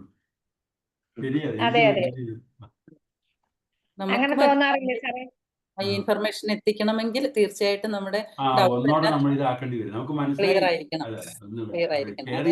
വരുമ്പോഴാണ് സാറിങ്ങനെ സാറിന്റെ പോയിന്റ്സ് ഒക്കെ സാർ ഇങ്ങനെ ഒരു ചട്ടക്കൂടിനുള്ളിൽ ഉണ്ടാക്കിയിട്ട് അത് ഓരോന്നിനും സബ് ഡിവിഷൻസ് ഒക്കെ ആയിട്ട് ഇങ്ങനെ സാർ ഇങ്ങനെ ഒഴുകി പോവുക. അപ്പൊ നമ്മൾ ആ ഒഴുക്കിൽ ഇടയ്ക്ക് നിന്ന് നമുക്ക് സാറിനെ ഡിസ്റ്റർബ് ചെയ്യാൻ പറ്റില്ല. അപ്പൊ നമുക്ക് ഇടയ്ക്കൊരു കമ്പ് വെച്ചൊരു ഇത് കൊടുക്കുക, ഒരു തട കൊടുക്കുക. എന്നിട്ട് അവിടെ വെച്ച് സാറ് ക്ലിയർ ചെയ്തിട്ട് പിന്നെ ഒഴുകട്ടെ എന്നുള്ളതാണ് എൻ്റെ ഉദ്ദേശം. Okay okay. അല്ല, സാറ് മലയാളത്തിൽ പറയുന്നത് ഒന്ന് നോട്ട് ചെയ്ത് വെച്ചാൽ മതി. ഞാൻ അങ്ങനെ ചെയ്യുന്നത്. സാറ് ആ പറയുന്ന ചില കാര്യങ്ങൾ മലയാളത്തിൽ പറയുന്നത് നോട്ട് ചെയ്ത് വയ്ക്കും. അപ്പൊ അത് ഞാൻ ദേ എല്ലാം എഴുതിയിട്ടുണ്ട് സാർ. അതില് സാറ് ഡിജിറ്റൽ ലിറ്ററസിയുടെ വയസ്സിന് പറഞ്ഞത് പിന്നെ എക്സാമ്പിൾ ഇതാണ്. നമ്മളെ ഒരു ചാനൽ കാണുമ്പോഴത്തേക്ക് ആ ആളിന്റെ പാർട്ടി ഏതാണെന്ന് നമുക്ക് കറക്റ്റ് അറിയാൻ പറ്റും. അതിനോട് ചായവുള്ള ചാനലായിരിക്കും അവര് കാണുന്നത്. അത് പലപ്പോഴും അതിൽ നിന്ന് ഇൻഫർമേഷൻ തരുമ്പോ എനിക്ക് വീട്ടിൽ തന്നെ അനുഭവപ്പെടാറുണ്ട്. അപ്പൊ അത് പിന്നെ ശരിയാകണമെന്നില്ല എന്ന് എനിക്ക് മനസ്സിൽ തോന്നും. അപ്പൊ ഞാൻ അപ്പൊ തന്നെ പറയാറുണ്ട്, ഇവര് തരുന്ന അറിവ് ചിലപ്പോ ഇവര് പറയുന്നത് ശരിയാണോന്നൊന്നും ഇല്ല എന്ന് പറഞ്ഞ് ഞാൻ പതിയെ പറഞ്ഞ് എഴുന്നേറ്റങ്ങ് അവിടെ നിന്ന് പോകും. അങ്ങനെയാണ് ചെയ്യാറ്. ഓക്കെ. ഈ അതായത് ഡിജിറ്റൽ ലിറ്ററസിയുടെ മറ്റൊരു ഭാഗം കൂടിയാണ് നമ്മൾ സൈബർ സെക്യൂരിറ്റി എന്ന് ഞാൻ പറഞ്ഞു. അത് രണ്ടും ഏകദേശം ബന്ധപ്പെട്ടാണ് നമ്മൾ നടക്കുന്നത്. ഇപ്പം ഇതുവഴി നമ്മളെ ഒത്തിരി ബയസസ് ക്രിയേറ്റ് ചെയ്യാൻ സാധിക്കും, അല്ലെങ്കിൽ സമൂഹത്തിൽ ഒത്തിരി അസ്വസ്ഥമാക്കാൻ പറ്റും, അല്ലെങ്കിൽ എന്താണ് നിഷേധാത്മകമായിട്ട് അല്ലെങ്കിൽ വെറുപ്പുണ്ടാക്കുന്ന രീതിയിലേക്കൊക്കെ വരും. അപ്പൊ ഇങ്ങനെയുള്ള കാര്യങ്ങളെ കുറിച്ച് സൈബർ സെക്യൂരിറ്റിയും അതിന്റെ ഒരു ഭാഗമായിട്ടാണ് ഞാൻ പറഞ്ഞത്. നമ്മുടെ തന്നെ പേഴ്സണൽ ഡേറ്റ ചോർത്തിയെടുക്കാൻ വേണ്ടി നമ്മളെ ഭയപ്പെടുത്തുന്ന, അല്ലെങ്കിൽ നമുക്ക് നിനക്ക് എന്തെങ്കിലും നിന്റെ ഡേറ്റ പോയി, അല്ലെങ്കിൽ നിന്റെ ബാങ്കിന്റെ അത് പോയി വേറൊരാൾ ഉപയോഗിച്ചു, അല്ലെങ്കിൽ അത് പറയുമ്പോഴത്തേക്കും ലോഗിൻ ചെയ്യാൻ പറയുന്നതും. അതുപോലെ തന്നെ ഈ ഡിജിറ്റൽ വേൾഡിനെ കുറിച്ചുള്ള കുറച്ചൊക്കെ അറിവ് നമുക്ക് ആവശ്യമുണ്ട്. ഞാൻ വേറൊരു ഉദാഹരണം ഞാൻ പറയാം. ഇവിടെ നടക്കുന്നതാണ്. ഞാൻ താമസിക്കുന്ന ഈ രാജ്യത്തെ പ്രസിഡന്റ് വാൻ ദെർ ബെല്ലൻ എന്ന് പറയും. അതായത് ഇവിടുത്തെ ഫെഡറൽ പ്രസിഡന്റ്, അതുപോലെ തന്നെ യൂറോപ്യൻ യൂണിയന്റെ പ്രസിഡന്റ് ഉർസുല ഫോൺ ലൈൻ എന്ന് പറയുന്നത്, പിന്നെ വേറെ ഒരാള് യൂറോപ്യൻ സെൻട്രൽ ബാങ്കിന്റെ പ്രസിഡന്റ്, അതൊരു ഫ്രഞ്ച് ലേഡിയാണ്, ക്രിസ്റ്റീൻ എന്ന് പറയുന്നത്. ഇവര് 3 പേരുടെയും സ്വരത്തില് ഇവിടെ ഈ യൂറോപ്പിൽ മുഴുവനും അവരുടെ വീഡിയോകൾ ഉണ്ടാകുന്നുണ്ട് ആർട്ടിഫിഷ്യൽ ഇന്റലിജൻസ് ഉപയോഗിച്ച്. എന്താണ് പറയുന്നത്? ഞങ്ങളുടെ പ്രസിഡന്റ് പറയാണ്, നിങ്ങൾ ഈ താഴെ കാണുന്ന ലിങ്കിൽ നിങ്ങൾ ഒരു 500 യൂറോ നിങ്ങൾ ഇൻവെസ്റ്റ് ചെയ്ത് കഴിഞ്ഞാൽ നിങ്ങൾക്ക് 2500 മുതൽ 5000 യൂറോ വരെ നിങ്ങൾക്ക് ഒരു മാസം നേടാൻ അല്ലെങ്കിൽ സമ്പാദിക്കാൻ സാധിക്കുന്ന രീതിയിലാണ്. അതുകൊണ്ട് ഞാൻ പറയുന്നു, ഈ രാജ്യത്തെ പൗരന്മാരോട് ഞാൻ പറയുന്നു, നിങ്ങൾ എല്ലാവരും ഇതിൽ ചേരണമെന്ന്. യൂറോപ്യൻ പ്രസിഡന്റ് പറയുന്നു, യൂറോപ്യൻ യൂണിയന്റെ പ്രസിഡന്റ് അവരുടെ സ്വരത്തില്. ഡിജിറ്റൽ ലിറ്ററസി ഇല്ലെങ്കിൽ നമ്മൾ പലപ്പോഴും ചെയ്യുന്നത് എന്താണെന്ന് വെച്ചാൽ, ഇങ്ങനെ കേട്ട് കഴിഞ്ഞാൽ എന്നാ അതിന്റെ ലിങ്ക് എടുത്ത് ഒരു 500 യൂറോ അങ്ങോട്ട് ഇൻവെസ്റ്റ് ചെയ്യാം, എനിക്ക് അടുത്ത മാസം തൊട്ട് അല്ലെ 6 മാസം കഴിയുമ്പോൾ എനിക്ക് 2500 മുതൽ 5000 യൂറോ വരെ. യൂറോപ്യൻ യൂണിയന്റെ പ്രസിഡന്റും പറയാണ്, ഞങ്ങൾ യൂറോപ്യൻ യൂണിയൻ ഒരു തീരുമാനം എടുത്തു. ഞാൻ കേട്ടതാണ് ആ വീഡിയോ, പക്ഷെ ഞാൻ അതിൽ പോയി ചാടിയല്ല, കാരണം എനിക്കറിയാം ഇത് എന്താണെന്ന്. ദിസ് ഇസ് പാർട്ട് ഓഫ് എന്താണ് യൂറോപ്യൻ ഡിജിറ്റൽ ലിറ്ററസിയുടെ ഒരു ഭാഗമാണ് ഇങ്ങനെയുള്ള കളിപ്പീര് ഉണ്ടാകുമെന്ന് പറയുന്നത്. സാറേ, ഇവിടെ ഉണ്ടായിട്ടുണ്ട് പ്രധാനമന്ത്രി പറയുന്നതും ഫോർ എക്സാമ്പിൾ, അല്ലെങ്കിൽ മറ്റതുപോലുള്ള ഒത്തിരി ഭീഷണികൾ, തെറ്റായിട്ടുള്ള ഇത് കൊടുത്തിട്ട്, അത് ഈ ഡിജിറ്റൽ ലിറ്ററസിയുടെയും അതുപോലെ സൈബർ സെക്യൂരിറ്റിയുടെയും ഒരു ഭാഗമാണ് നമ്മൾ ഇതൊക്കെ മനസ്സിലാക്കാന്നുള്ളത്. ഇല്ലേ, ഈ കിട്ടുന്ന ഇൻഫർമേഷൻ മുഴുവനും നമ്മൾ വിശ്വസിക്കരുത് എന്ന് പറയുന്നത്. അതുപോലെ ഇതൊക്കെ നമ്മുടെ ഗ്രീഡിനെസിനെ, അതുപോലെ തന്നെ നമ്മുടെ ഭയത്തെയൊക്കെയാണ് ഇത് ചെയ്യുന്നത്. ചൂഷണം ചെയ്യുന്നത്. ചൂഷണം ചെയ്യുന്നത്. യെസ്.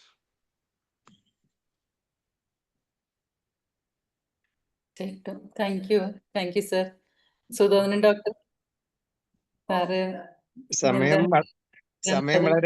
സമയം വളരെ അതിക്രമിച്ചില്ലേ മാഡം? എന്തായാലും എന്നാലും സാറിന്റെ ഒരു വിലയേറിയ ഒരു കോൺട്രിബ്യൂഷൻ കൂടെ ആയെങ്കിലേ ഇത് പൂർത്തിയാകത്തുള്ളൂ. കാരണം നമുക്ക് പലർക്കും ഉള്ള ഒരു മാനസിക രോഗം ഈ ഇൻഫോബേസിറ്റി എന്താണെന്ന് ആദ്യമായിട്ട് മനസ്സിലാക്കാൻ പറ്റി. കാരണം ഞാനും രാവിലെ ഉണർന്നാൽ ആദ്യം എൻ്റെ കൈ പരതുക ഫോൺ എവിടെ എന്നാണ് പരതുന്നത്. കാരണം അത് കണ്ടില്ലെങ്കിൽ നമുക്ക് അന്നത്തെ ഭ്രാന്തെടുത്ത പോലുള്ള ഒരു അവസ്ഥയിലേക്കാണ് മിക്കവരും എല്ലാവരും തന്നെ. അപ്പൊ അതിൽ അതിഗംഭീരമായിട്ട് ഈ ഗ്രിപ്പ് ചെയ്ത് പിടിക്കുന്ന രീതിയിൽ, അഡിക്ഷൻ ആക്കുന്ന രീതിയിലുള്ള ഒരവസ്ഥയിലേക്കാണ് നമ്മുടെ ഇപ്പൊ സമൂഹം മൊത്തത്തിൽ മാറിയിരിക്കുന്നത്. നമ്മൾ ട്രാവൽ ചെയ്യുമ്പോഴൊക്കെ അത് കാണാൻ പറ്റും.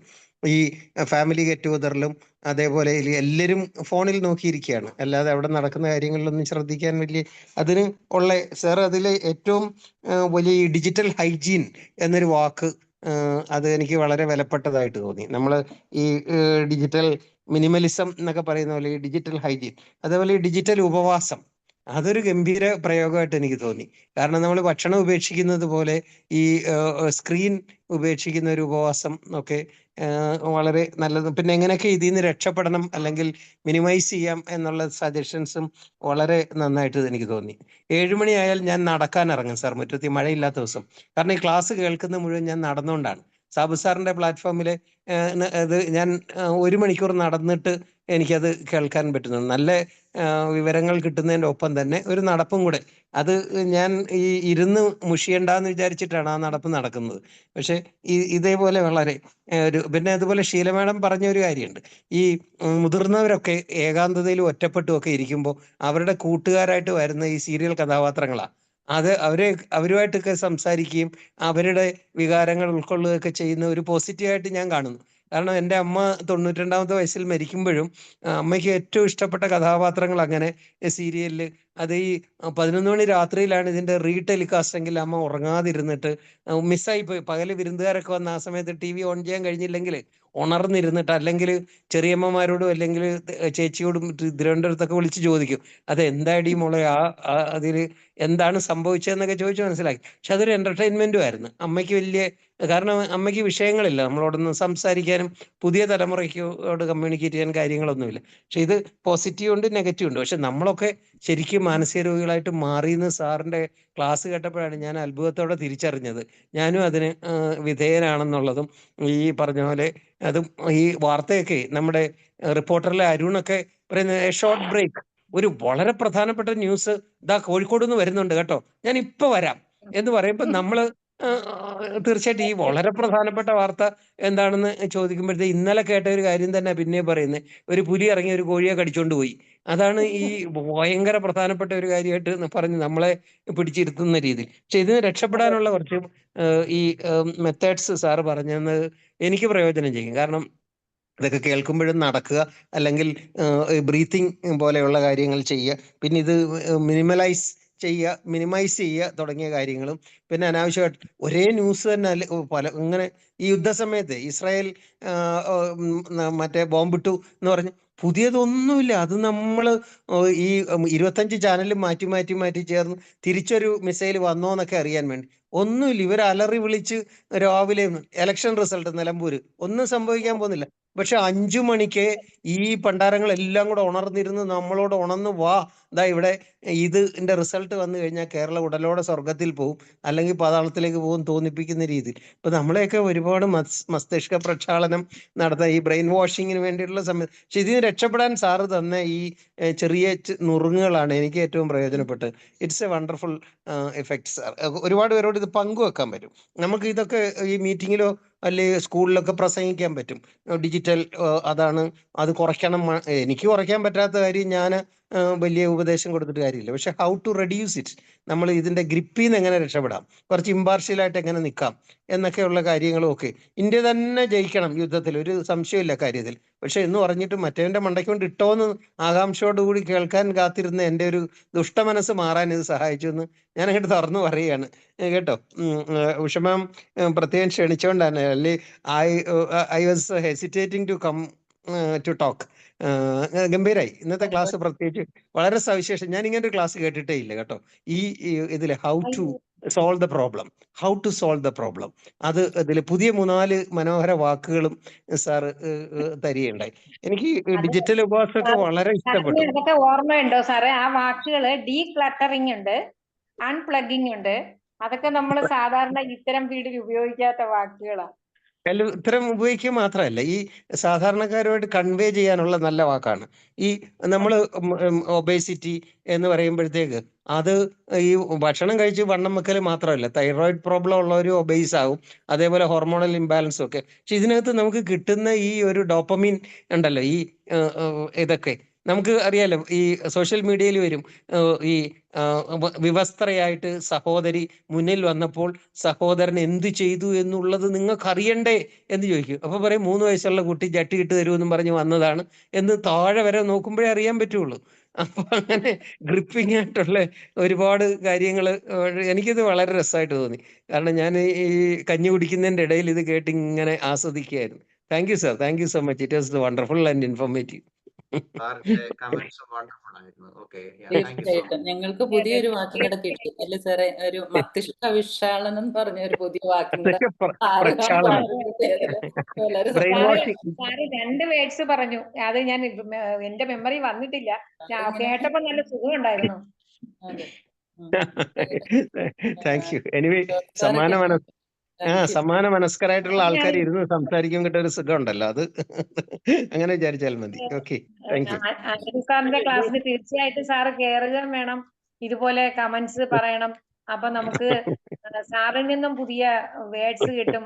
ആന്റണി സാറിന്റെ നിന്നും കുറെ വേർഡുകൾ കിട്ടുന്നുണ്ട്. അതോടൊപ്പം ബാക്കിയുള്ളവർ ഉള്ളതൊക്കെ ഇങ്ങോട്ട് തരിക. ഞാൻ സാറിന്റെ പലപ്പോഴും ക്ലാസ് കാണാറുണ്ട്. സാറ് വളരെ റെഗുലർ ആയിട്ടില്ലെങ്കിലും പലപ്പോഴും ഞാൻ കാണാറുണ്ട്. പക്ഷെ സാറിന്റെ ഒന്നും പറഞ്ഞിട്ടില്ല. വരാറുണ്ട്. ഞാൻ ഉണ്ടാവും സാർ. ഞാൻ സ്ക്രീൻ ഓൺ ചെയ്യുന്നില്ലെന്നേ ഉള്ളൂ. ഞാൻ ഉണ്ടാവും, സൈലന്റ് ലിസണർ. കാരണം ഞാൻ മുറ്റത്ത് നടക്കുകയായിരിക്കും അപ്പോഴൊക്കെ, അതുകൊണ്ടാണ്. ശരി, താങ്ക് യു സർ. സാറിന്റെ ഓരോ ക്ലാസ്സുകളും അല്ലേ? അതെ അതെ അതെ അതെ. ആണെങ്കിലും മലയാളത്തിന്റെ നല്ല നല്ല വാക്കുകളൊക്കെ സാർ ഉപയോഗിക്കും. Thank you, thank you, thank you. അതെ, ഈ പറഞ്ഞ പോലെ ഓരോ എപ്പിസോഡും സാറിന്റെ മൈൻഡ്ഫുൾനെസിന്റെ ഓരോ എപ്പിസോഡ് പറഞ്ഞ പോലെ ഓഡിയൻസ് നമ്മളെ പോലെയുള്ള പ്രേക്ഷകരെ ഏറ്റെടുക്കുന്ന കാഴ്ചയാണ് നമ്മൾ കണ്ടുകൊണ്ടിരിക്കുന്നത് അല്ലെ? പാർട്ടിസിപ്പൻസ് ഏറ്റെടുക്കുന്ന കാഴ്ചയാണ് നമ്മൾ കണ്ടുകൊണ്ടിരിക്കുന്നത്. അത്രയധികം ഫീഡ്ബാക്ക്, വിലയേറിയ ഫീഡ്ബാക്കാണ് ഇവിടെ വരുന്നത്. അതുപോലെ തന്നെ ജോർജ് സാറൊക്കെ നന്നായിട്ട് ഫോൺ ഉപയോഗിക്കുന്ന ആളാണ്.